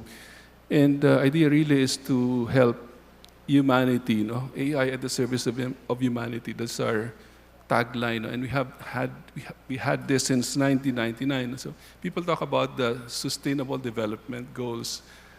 It was just in 2014 that the United Nations actually defined all those goals. No? So, but since 1999, we've been focused on developing AI systems at the service of humanity. So this is the birthplace of Fisheye. So our active areas are basically underwater computer vision and robotics. So Fisheye is one of those products of this laboratory. So we have 25 years of AI research, 150 publications, 300 AI projects, international patents granted, and 4 patent pending applications, and 1 startup, which is Fisheye. So what is the problem that we are trying to solve? We want to monitor fish biodiversity in our oceans. No? And this is not just in the Philippines, but for the entire Coral Triangle. And not just for the entire Coral Triangle, but for the entire planet. No? So we are basically focused on the Coral Triangle because this is where you find the most number of fish species threatened. No? And when we say threatened, it's just how threatened are the species? So how many are they? There are about 30,000 fish species that are named, and apparently it's just 10% of the total number. So in other words, there are 90% more, or this is what we have is just 1/10 of the actual number of fish species. So if you go to Benham Rats, for example, you're bound to discover many fish species by just going diving for maybe once or twice. Now you will discover many fish species. So that's how biodiverse we are. And this is the pain point. So when you have a startup, you're trying to address a pain point. What you have a company, you have a startup, and you're trying to solve a problem, and that is the pain point. So this is the pain point that we have, biodiversity monitoring. So yeah, so this is the coral triangle. This is where we find the most number of fish species in the entire planet. Basically, this coincides with more or less the ASEAN countries. And we have developed fish eye technology, and basically it's the world's first semi-automated fish monitoring system. So I say this because we're still looking for a competitor. And this is the problem. So if you don't have a competitor, people don't know what it is. So it's a challenge. So that's one of the challenges that we have. So if you're selling a technology that is already known by others, then it's easier in a sense. But you have competitors. So if you don't have a competitor, people don't know what it is. It's like probably Google when it started. What is the search engine? Of course, Google, they have predecessors, but something like that. So search engine, what for? Of course, we know how important it is. But way back in 1999, in the early 90s, we had search engines, and how can you make business out of a search engine? So this is the technology. We're able to monitor the fish density, measure the weight. Imagine you can measure the weight of a fish without touching it by just looking at the fishes, using stereo methods, stereo camera methods. Okay, so originally fish eye was intended for monitoring of marine protected areas, and comparing the statistics of fish in non-MPA sites as well. So is there really an impact of declaring your area as MPA or marine protected area? So we can do that. We can make comparisons. So that was the original intentions. Then later on, we discovered that it has other uses. For example, for environmental impact assessment, baseline studies. So if there's an oil spill, for example, the company that is responsible for polluting the environment will have to pay. And then how much will they pay, for how long will they pay? And the most important question here is how long? 1 year? 6 months? But if you have an objective way of assessing the damage by looking at the fish species that were affected, then you can say, we're back to 90% of what it used to be. But that assumes that you have baseline studies, because if you don't have any baseline, then there's hardly any point for comparing what we have now versus what we had before, because there was no baseline study before. Other uses for valuation of fisheries, what is the value of the fish in this particular area, in a particular coastal area. So if there are a lot of fishes, then you can monetize that, So in other words, you can even say how many metric tons of fish per square kilometer are there in that particular area, coastal area. But then, so that's the technology. And we actually conceptualized fish eye in 2014. And it was only in 2019, mid-December, that we actually became a company. So we started operation 2020. And when, you know what happened? In 3 months' time, goodbye. So you cannot even go out and do a survey because your activity is not essential, not related to food, which is important for the COVID. So, okay, so I'm going to talk about these steps. And this is basically just an outline. First is conceptualization. So this is a usual DOST project, which we conceptualized with the Marine Science Institute, MSI. So, but even before this, we were doing some like preliminary experiments with the MSI, and they liked what we were doing, and they said, let's formalize this. Let's submit a project proposal. And in 2014, it was approved by DOST. But during that time, we never thought of commercialization. We even never thought of coming up with something that is worthy of attention. It's like just one of those ordinary projects, no? So it's not like, let's think of a project that will become a company later on. No, it never crossed our mind. In fact, for years, we were just doing, improving the technology, and we were not thinking of any commercialization. So it was DOST pushing us. We commercialize that because it's important. Is it really important? Yeah. Anyway, so we believe them. So in 2015, we started the R&D. That means data collection, algorithmic development, hardware design, and fabrication. And again, this is an AI project. So just like any AI project, we believe that, it's the latest, no? Siyempre, AI yan, the latest algorithms, no?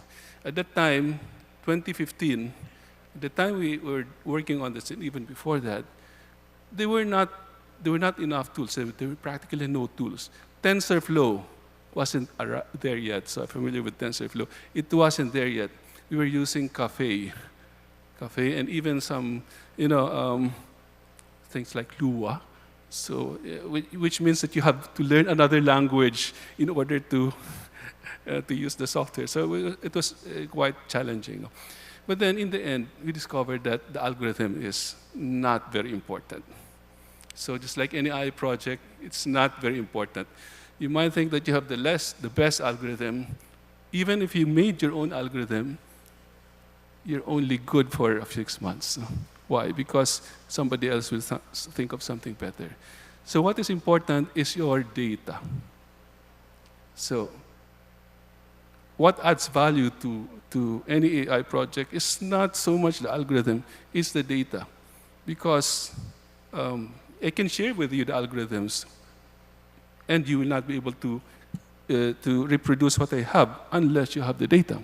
We have lots of data. We have gone to a lot of sites in the country. Anyway, so this is the R&D part.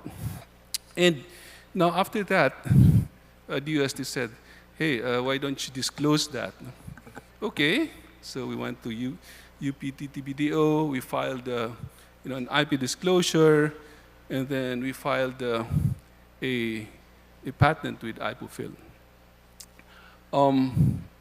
So I'm going to tell you one thing that you should not do, which we did.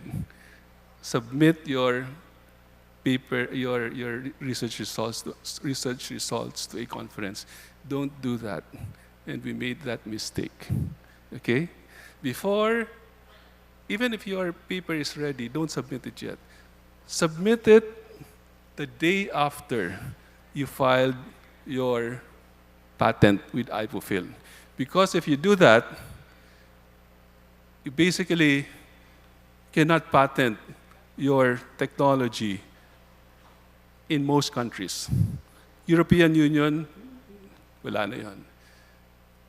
There are countries such as the Philippines, which has a grace period of 1 year. Other countries, 6 months. But for the US, 1 year. Philippines, okay, so other countries, Brazil, Indonesia, and so on. Australia, I think they don't have a grace period. So there's one lesson that we learned, no? Which I think the US is well aware of because we made that mistake. And now I think the UST is requiring filing of patents before presenting a paper in a conference. No? So again, I'd like to repeat that. Don't make that mistake of submitting your paper to a conference before filing a patent. And don't think that, anyway, this is just Philippine technology. Ganun din naman kami eh. We never thought that we'll go international. We just thought that we were just doing this for the Philippines. And then suddenly we said, hey, we can do this, and we can file this in other countries as well. So don't think that your patent or your patentable technology is just for the Philippines. It's for the world. Okay, so therefore don't submit it to a conference and present it. You can do that the day after. Walang problema yun. Mate-technical kayo. Mate-technical kayo. Because you will kill your own IP. No? So once they do a patent search, they will look all the conferences, and then you say, this was already presented in a conference. And you can say, kami naman yun eh, kahit na. Hindi pwede, because it's already prior art. Okay, so there's one very important lesson for everyone. So don't submit a paper unless it's filed with IPOFIL. Then later on, the DOST invited us to join the Newton-Agham LIF, and this is one of the most important things that I encountered in this journey. Because as academics, we're not really very much into business. In fact, we don't want to set up a business, a company. Why? Because we just want to publish, and it's a distraction. And most importantly, we don't have the skill set. No? We don't have the skill set for business. So this is where you learn a lot of things. This is where we learned a lot of things together with AIM. And it's very good. One example is you make a speech or a pitch. They train you how to make a pitch. And the ones who give you it, who will train you how to make a pitch are not just any guy, or it's an actor from the UK Academy of Royal Academy of Theatre Arts. Grabe, di ba? So nakakakaba, no? Because even the way you stand, that person will criticize us. And they will tell us, every pitch is a performance. Yes, academics, we're not like that. No? We just deliver our talk, but for them, it's a performance. Anyway, there are many things that you will learn from the Newton-Agham LIF program. And together with AIM also, we learn a lot. So market feasibility studies, market validation. So we had to prepare reports. No? Again, as academics, we don't know a thing about all this. No? So we had to hire people to do this. DOST also helped us a lot. And then finally, in 2019, we filed our patents. And then, fairness opinion report. I'll talk about this later. And then later on, the licensing agreement with the university. So since the project was developed with DOST's help and under the UP, under the university, it's not my technology. It's the technology of the university. Therefore, the technology that you develop in ASTI or wherever is not owned by you. It's owned by the university. And people say, "Ba't ganon?" Well, the same thing is true with Google. No, if you work for Google, the IP that you generated will be owned by Google or Facebook, so there's nothing really unusual about that kind of arrangement. So then, fairness opinion report. What is fairness opinion report? Basically, it's a report saying that I'm licensing, or UP is licensing the technology to this company called Fisheye. And why Fisheye? That is the question. No? So, well, the answer is because we develop it. No? But if UP says, oh, maybe there's another company here that is better than Fisheye, they will license it to that other company. So that is the fairness opinion report. How fair is it for the university to license it to the spin-off company that we made? So these are questions that basically will be addressed by the lawyers. So the lawyers are the ones who help us with all this. So again, thanks to the funding agencies, we shared the TAPI, and again, we shared for these programs. If you are interested in these programs, just contact them. They're just here. Okay. This is Republic Act 10 of 155 is a must-read for those who would like to commercialize their IPs. No? So for those IPs generated by institutions funded by the government.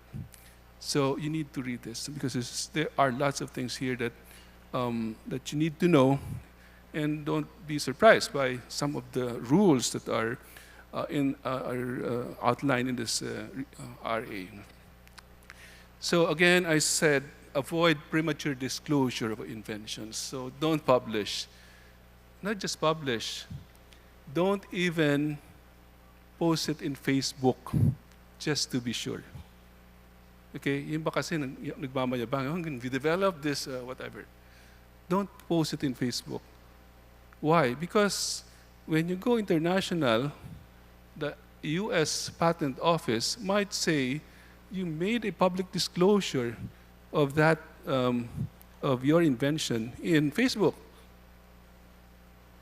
We're not sure. Of course, you can argue, ano lang naman yan, that's non-enabling disclosure, but then still, may problema ka, no? So you have to address that. You have to, file a... So don't complicate matters. Keep everything secret until you have filed in the patent office. Should I file in the other jurisdictions? No need. Just file in the in IPOFIL, and then just file later on with a PCT, Patent Cooperation Treaty, and then you can also file in the different countries. But then, of course, there are lots of countries, so you will need lawyers from each of these jurisdictions. So that's a lot of money.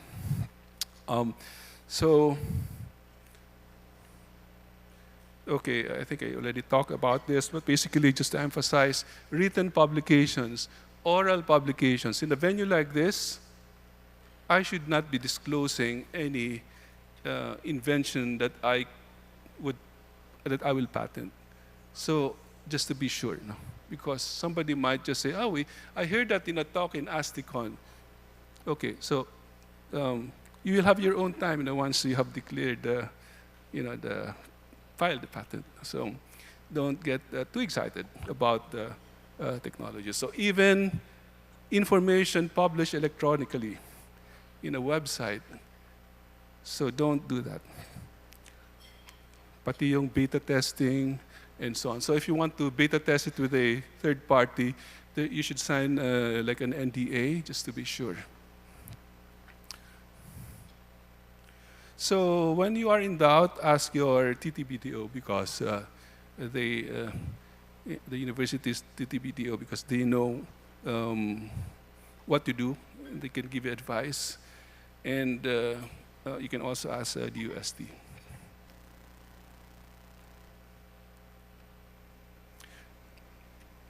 Okay, lessons learned, disclose early.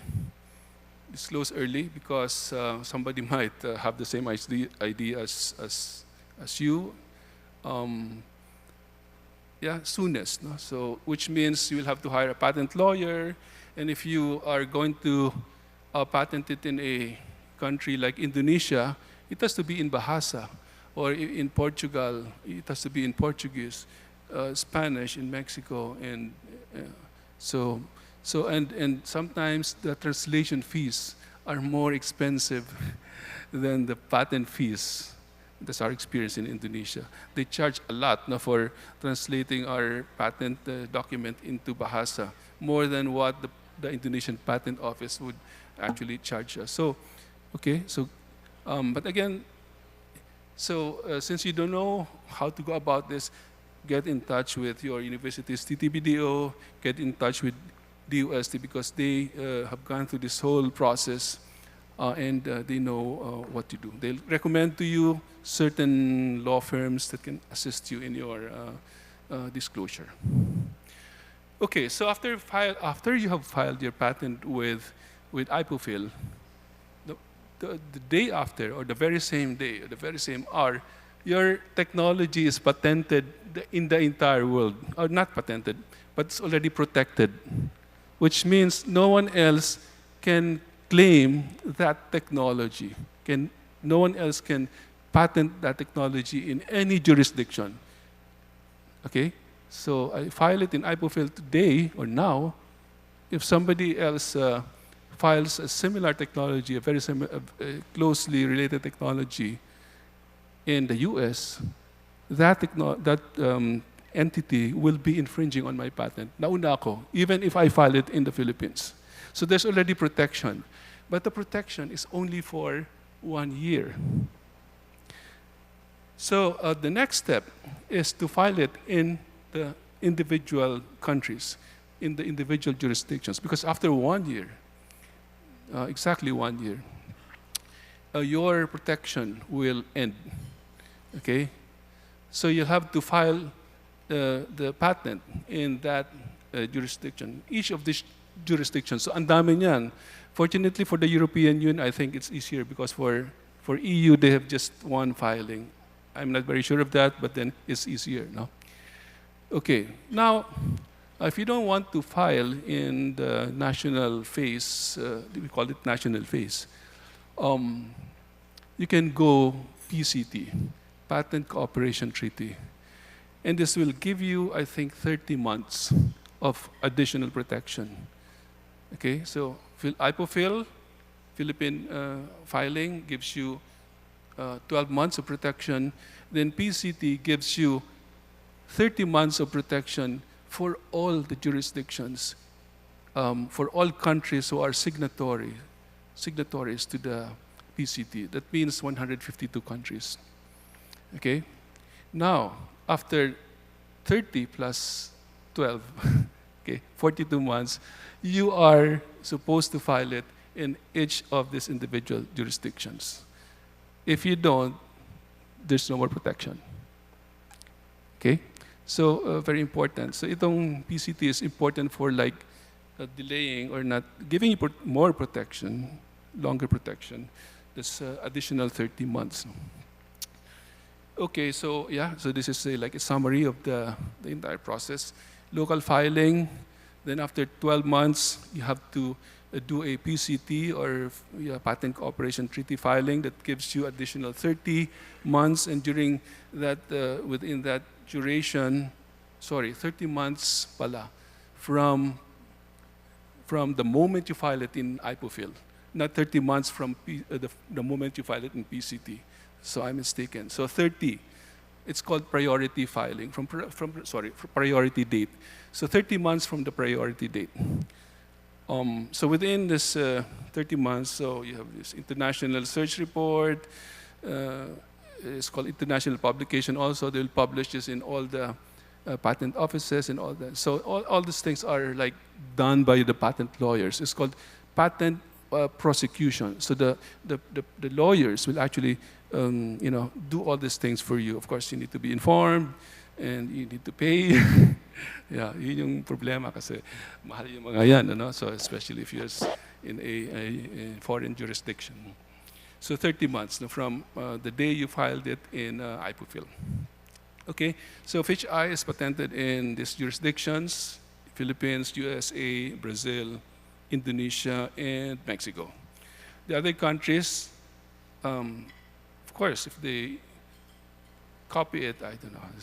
I don't know. We will ask the lawyers. But then we have patents in all these 5 countries. Why only 5? Because we don't have money. Each of these, the international filings cost a lot of money. Okay, so freedom to operate. I have the patent already. I can operate. Well, Yes, you can operate, but then you might be infringing the patents of other companies. No, I'm not talking about fisheye because we don't have really a competitor.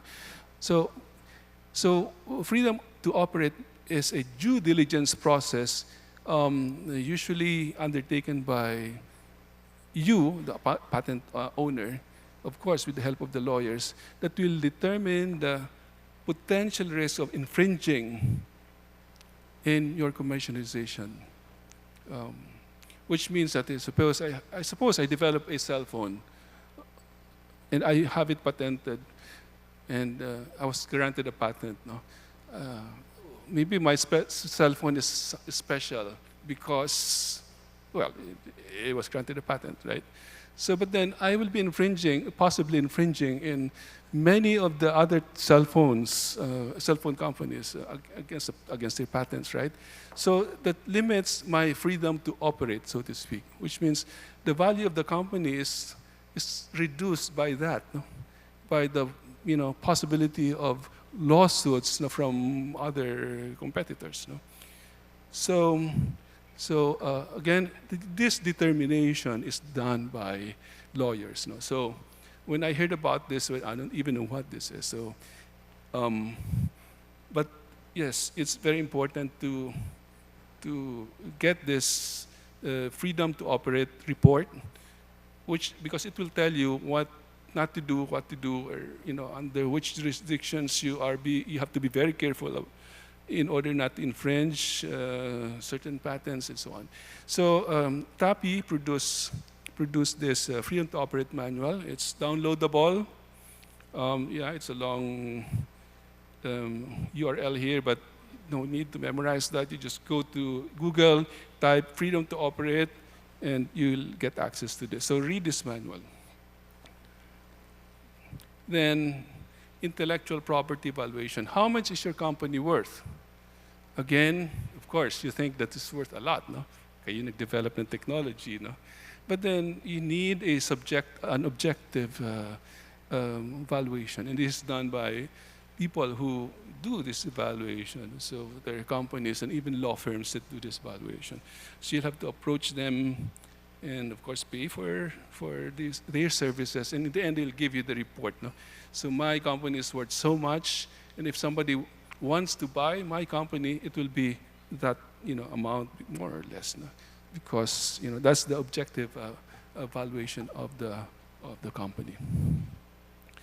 Okay, so of course you need to do marketing, you need to show that. If you have awards and all that, you have to,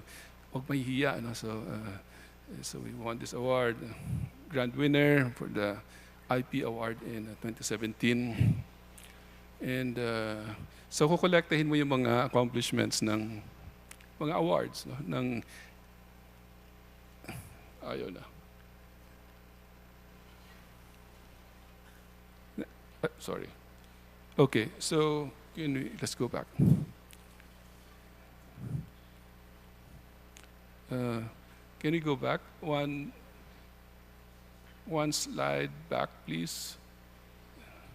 Yeah. Okay. So so this is basically a presentation which we did in AIM and also in the UK for the fisheye system. So we had tutors, we had people instructing us how to develop the startup. And next slide, please. They will look at next slide. They look at the technology readiness levels. So is your product ready for commercialization? So there are 9 levels. So just go to, again, DOST, TTBDO, and they'll help you with this. Because you always think that your TRL level is high, when in fact you need an objective evaluation of the true TRL. Next slide, please. Okay, business canvas. No? So this is standard for those starting a business, just a startup. So you need to look at all these and different aspects of the business canvas. This alone takes you days, just to prepare, because you need to brainstorm with your colleagues and also mentors. Next slide, please. What is the potential market? If it is very small, maybe it's not worth setting up a company. So, yes, you need to evaluate the total available market in the entire world. Serviceable, of course, you cannot access all of these. Serviceable market. I just want to operate in Asia or Southeast Asia, so that's the serviceable market. The obtainable market, perhaps you have a competitor, therefore you can only get a small piece of the pie. So that's the serviceable available market. And you need to define all these. No? Next slide, please. Yeah, so you need to define also the readiness level. Where are you now? Have you started production? And who are your partners and all that? Next slide, please. Okay, so again, you need to collect these testimonials. No? So I presented this at NOAA, National Oceanic Administration Agency. It's like the NASA, but for the Earth. So I was surprised because, they liked the technology, because, as I said, this is the world's first automated, semi-automated fish visual census. So, Bill Michaels even came to me and said, "Let's take dinner. Talk to me about your technology." So we talked, and he's the head of the Ocean Technology Program of NOAA. And then after that, I was invited to go to Canada to give a talk because of this technology. It was well received. So testimonials like this you need to collect because you need to promote your technology. Next slide, please. Next slide. Then licensing agreement with the university. So, or with ASTI, So, I don't know what's the. Okay, so you need this formal declaration, formal agreement with the university. Next slide, please. And then the fairness opinion report. So I think I already mentioned what this is. So basically, it contains a statement expressing the opinion of the fairness opinion report committee that it is fair for the university to license the technology to Fisheye Incorporated, which is basically a university startup. So if somebody questions, bakit kayo? Well, we have this certificate of fairness opinion from the DOST, and they hired a committee, committee to evaluate the fairness, and it's declared as fair. So that's what you will show your potential competitor or somebody who would want to get the license from UPA, instead of you. So this is your protection against that. Next slide, please. Next slide, please. Then, of course, that's after all this, that's the only time you go to SEC. So it's really a long process, Whereas if you have you develop your technology on your own, you can go to SEC right away. While here, there's a very long process. Okay. Next slide. So we hold you have to have an office, So we are housed in UP, upscale. And next slide. Yeah, so that's our technology. You have to define your mission vision, and all that. Next slide. So this is a shameless plug, nothing to do with Fisheye. We are promoting our Master of Engineering and doctoral Ph.D. in Engineering in Artificial Intelligence. So you're all invited to apply. Okay, there are scholarships, again, care of the DOST. And you can also be accepted even without scholarship. Pwede naman, although we prefer that you get a scholarship. Why? Because our MN program and our PhD programs are intense, So, in fact, some of my students, after after 2 weeks, nag-quit na sila, no? Akala nila, ano lang ito, no? So, 2 weeks, 1 month, no? It's intense. So, we prefer that you get a scholarship because if you're not a full-time student, you'll have a very difficult time with this program. Next slide, please. Yeah, so these are the professors. We'll add a few more professors in the next few months. Next slide. Yeah, so this is the advertisement for the AI program, Master of Engineering in AI and Ph.D. in AI. So this is unique. Why is this unique? Because instead of a thesis for the masters, we require an industry capstone project. No? So we want partners. So many of you here are working for companies, and if you want help from us, or yeah, you can come to us, and we can define a project, an AI project, and that will be the capstone project of a student. No? Yeah, so that's for the MEng program. No? So if you need help, come to us. We'll give you a student who can work on that project, and that will be credited towards his MEng AI degree. Of course, for PhD AI, you need to publish in conferences, in journals, and so on. So there's no escaping from this because this is really an academic degree. I think that's all. Thank you very much for your attention.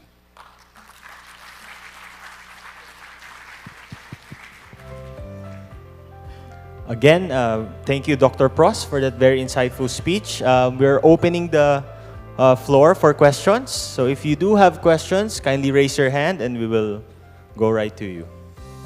Anyone?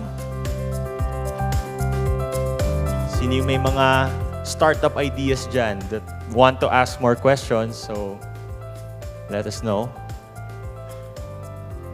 We have one here, sir. Hi, Rollin po from Caraga State University. Hello. So of course the journey is something also we look forward now because also having another spin-off as part of the deliverables of those DOST projects. So Prof, I just would like to ask if you don't mind, kasi yung journey towards having an ano ba? So in terms of investment infusions, and then how the company move forwards out of those money that you have got from those seed funding. So we'd like to know on also your journey in terms of getting funds, because that's always the startups really wanted to hear in a way on how they would also get investments and how much money they are really getting in terms of how you're being diluted in terms of equity. So those journeys are much more really important, especially also for us. Yes. That following also your journey. Yes. So yes, a very important question. So after all, it's a company, so you have to make money. You will not be sustainable if if you don't make money. So first is you need to pay for the licensing fees, no? And the royalties. No? Yeah. Okay. So it's a Caraga State, I don't know the rules, but for UP, it's, am I free to disclose this? This is public naman eh. So it's anywhere from, well, it's around 2% of gross. So that's what you pay you pay for the licensing for the university. So 1 million, suppose you earned 1 million in this transaction, you have to set aside 2% of that. No? But then in other universities, it's much higher. So they complain, no? Bakit ang UP 2% lang, kami 6%. I know a certain university I won't mention, but it's 6%, no? So, okay, so it's anywhere from 2% to 6%. It depends on your university. But then DOST will give you some advice, will tell your university. Because they funded the project, right? So they have, maybe they have a say on how much should the licensing fee should be, no? Okay, so that's one. Licensing fee, you have to cover that, no? Operations, of course.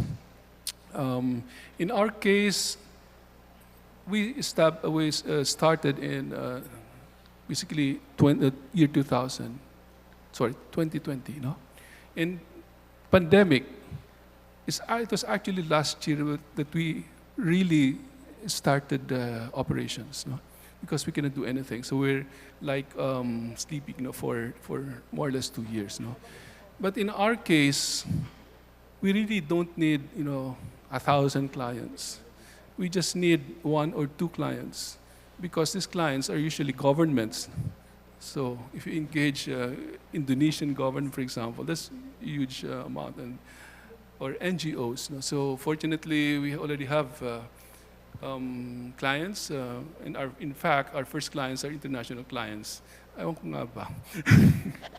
So maybe DOST can help us with that. No? So yes, so go international as much as possible. No? So of course, there's much more competition there, I think, in most cases, no? But not in our case.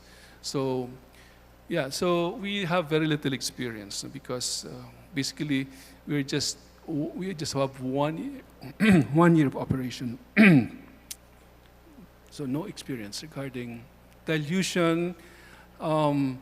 We don't want to sell the company, or we don't want to be diluted, to get diluted until we get considerable, a huge number of clients. Huge means in terms of revenues, no? Because we're engaging governments, no? So for us, it's a challenge, because it's like real estate, no? You sell one huge building and you're okay, you know, for the next 2 years maybe, no? So something like that, no? It's not like selling cell phones. You need to sell a lot in order to get your profits. In our case, it's like that. So it takes time. You need to be patient. You need to promote yourself. You need to go to international venues and so on and so forth. So this is case to case, no? So unfortunately, I cannot give you any advice regarding that, because we just have 1 year of actual operational experience. Yes. Any other question? Okay. No more questions for Dr. Pros. Thank you very much again. Okay, thank you very much for your attention. May you please remain on stage to receive a plaque of appreciation and our tokens. May we request Doc Franz and Doc Lou to award the certificate and token.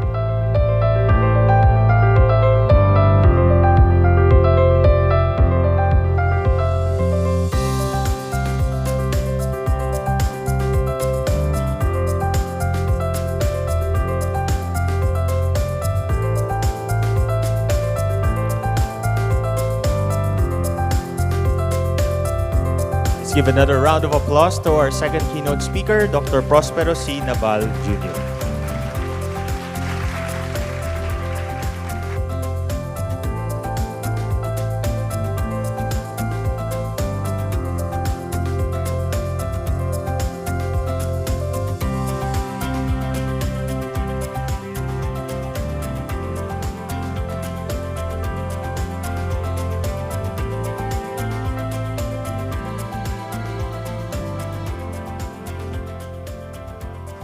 Everyone, we are approaching the end of our program.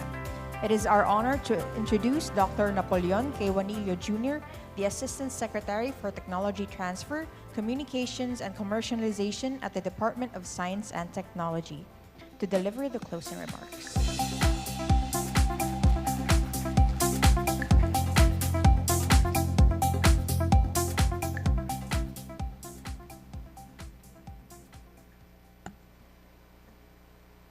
Secretary Renato Solidum, DOST-ASTI Director Dr. Franz de Leon, Assistant Secretary Mario Marasigan, UP Diliman Chancellor Edgardo Vistan, UP Diliman College of Engineering Dean Maria Antonia Tanchuling, colleagues and partners from state universities and colleges, as well as private higher education institutions, other partners in government and the private sector who came from all parts of the country.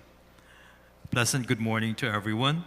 As we conclude the opening session of ASTICON, I would like to express on behalf of the DOST our heartfelt gratitude to all our partners, stakeholders, and attendees who have joined us here today.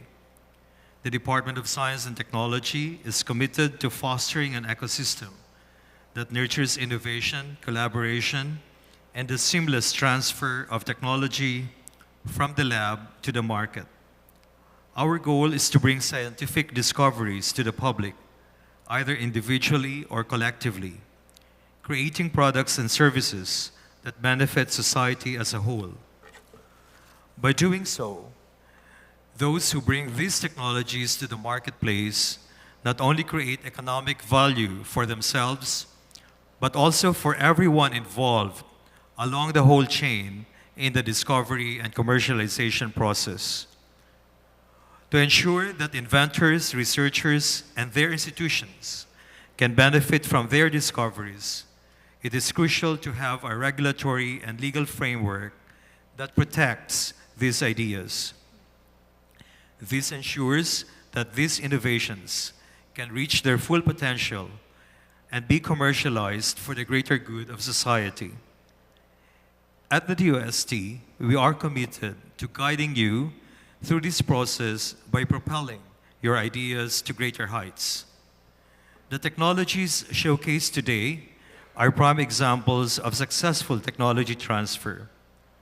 The recently concluded SAR-WISE project has made significant strides in space innovation, securing trademarks for its achievements.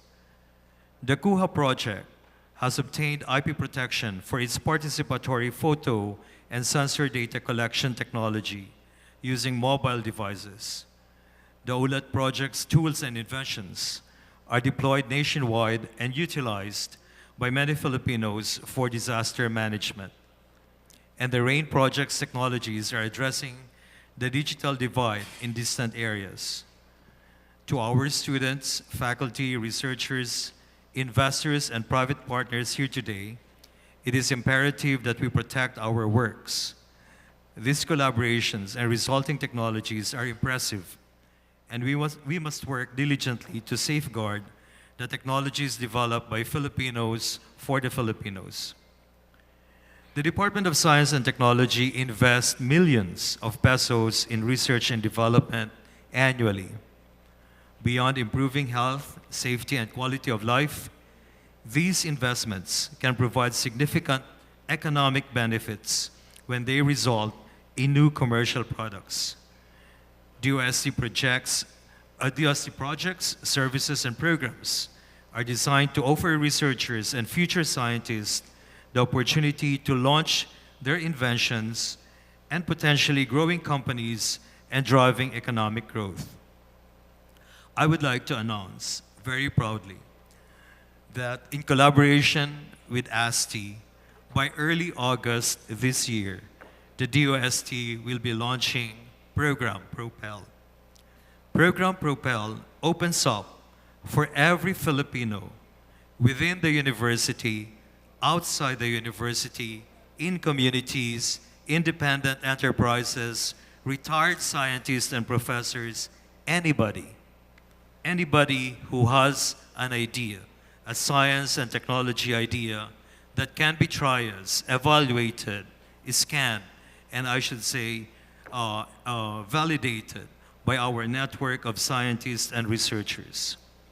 Program Propel opens up for every Filipino across the archipelago access to a comprehensive suite of DOST services, facilities, and networks for all sorts of enterprises, including, of course, we say, independent science and technology enterprises.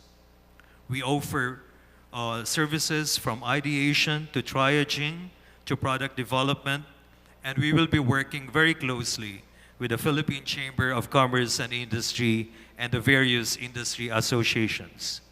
In fact, on September 6th and September 12th, the PCCI and the DOST will be holding joint workshops attended by all PCCI national, regional, and provincial officials, as well as officials of various industry associations. We call the workshop the Listening Workshop for the Department of Science and Technology. This time, the DOST listens and the industry speaks. And what we want to learn from is that what exactly are the deficits and gaps along the value and supply chains that the Department of Science and Technology can possibly fill in through science, technology, and innovation. Still, working hand in hand with industry experts, with businessmen, with MSMEs. The first workshop is going to be a workshop with all our RDI directors and all our regional directors and provincial science and technology officers, with the Philippine Chamber of Commerce and Industry officials from the regions and the provinces. The second workshop is going to be with the Secretary, all the Undersecretaries and Assistant Secretaries, and the Executive Directors of the sectoral councils, together with the national officials and Industry Association officials of the PCCI. It's going to be very historic, and we both look forward to doing that. As well, we will be addressing the PCCI's call for a specialized track in science, technology, and engineering and mathematics to address the workforce needs of industries. And so it's something that is being talked about currently with the PCCI and the DOST. We're all very excited about this because at the beginning, just the idea of a product, we're going to have 5 actors present: the scientist, the entrepreneur, the industry, the possible investors and capitalists, and so we're basically coming up as well with various other financing modalities just to jumpstart or kickstart the S&T enterprise. In fact, as well as we can share, we're coming up with a PPP. What is PPP again? We call it Piso-Piso Lang Partner.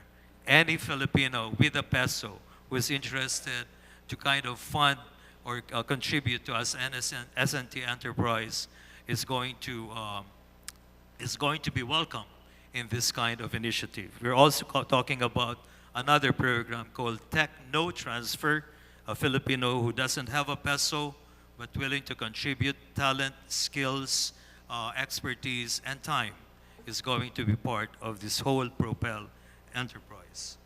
And so we hope that ASTI, in partnership again with the University of the Philippines, NEECECON, will inspire a wealth of ideas for you. So I think this is really a good platform to jumpstart many other inspirational initiatives that can happen as a result of this. May this event ignite our passion to harness our talents in developing technologies aimed at sustainable development, not only for the Philippines, but beyond our archipelago.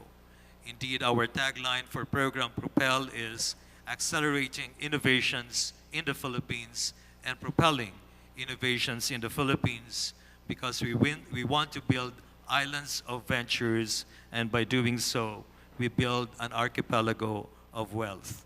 And so once again, thank you all for joining the DOST and ASTI in this first ever Advanced Science and Technology and Innovation Convention, and we look forward to seeing you at the future DOST and DOST events, as well as in the program Propel events, where we can continue to celebrate the remarkable achievements of Filipino innovators and entrepreneurs working together to drive progress and the development of the Philippines. Mabuhay ang Pilipinas, and thank you very much.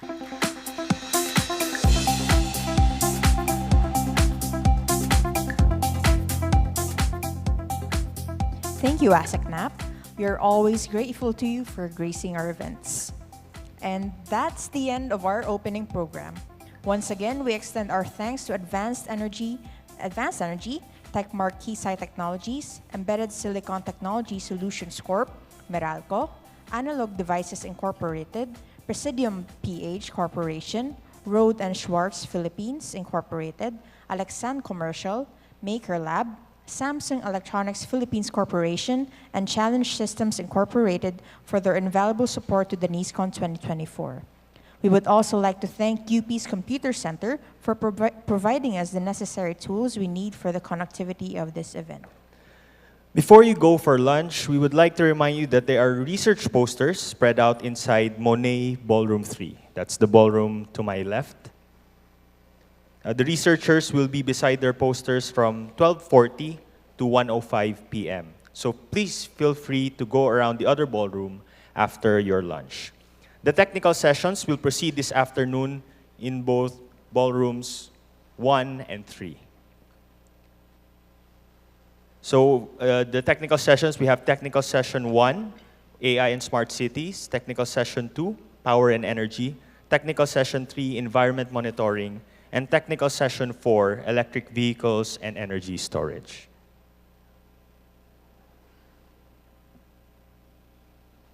You may also go around our foyer to check out the exhibits from UP, ASTI, and industry partners.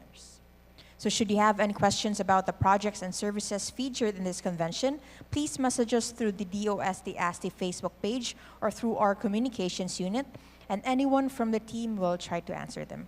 You may send in your queries at info@asti.dost.gov.ph. For more information about the afternoon activities and technical sessions, and even the sessions tomorrow, you may visit our conference web pages at asti.dost.gov.ph/ASTICON 2024 and NEECECON, that's NEECECON 2024.eee.upd.edu.ph. We hope to engage with you more today and tomorrow. Flashed on the screen are our contact details for your reference. Now, for those needing their certificate of appreciation, please fill out the customer satisfaction survey and show our secretariats that filled out the form for the on-the-day CA. On-the-day photos and videos will be posted on the DOST-ASTI's Facebook page. Lunch will be served accordingly. Please use this time to nectars as well. May we remind everyone that there will be another activity in this ballroom at 1 p.m. As much as we want to hold you all here, the event is by invitation only. Hence, we ask your continued understanding. Again, it has been an honor for us to have you all here today. My name is Luigi. And I am Chelsea. We hope that you have a wonderful experience here in ASTICON and NEECECON 2024. Thank you and have a great day.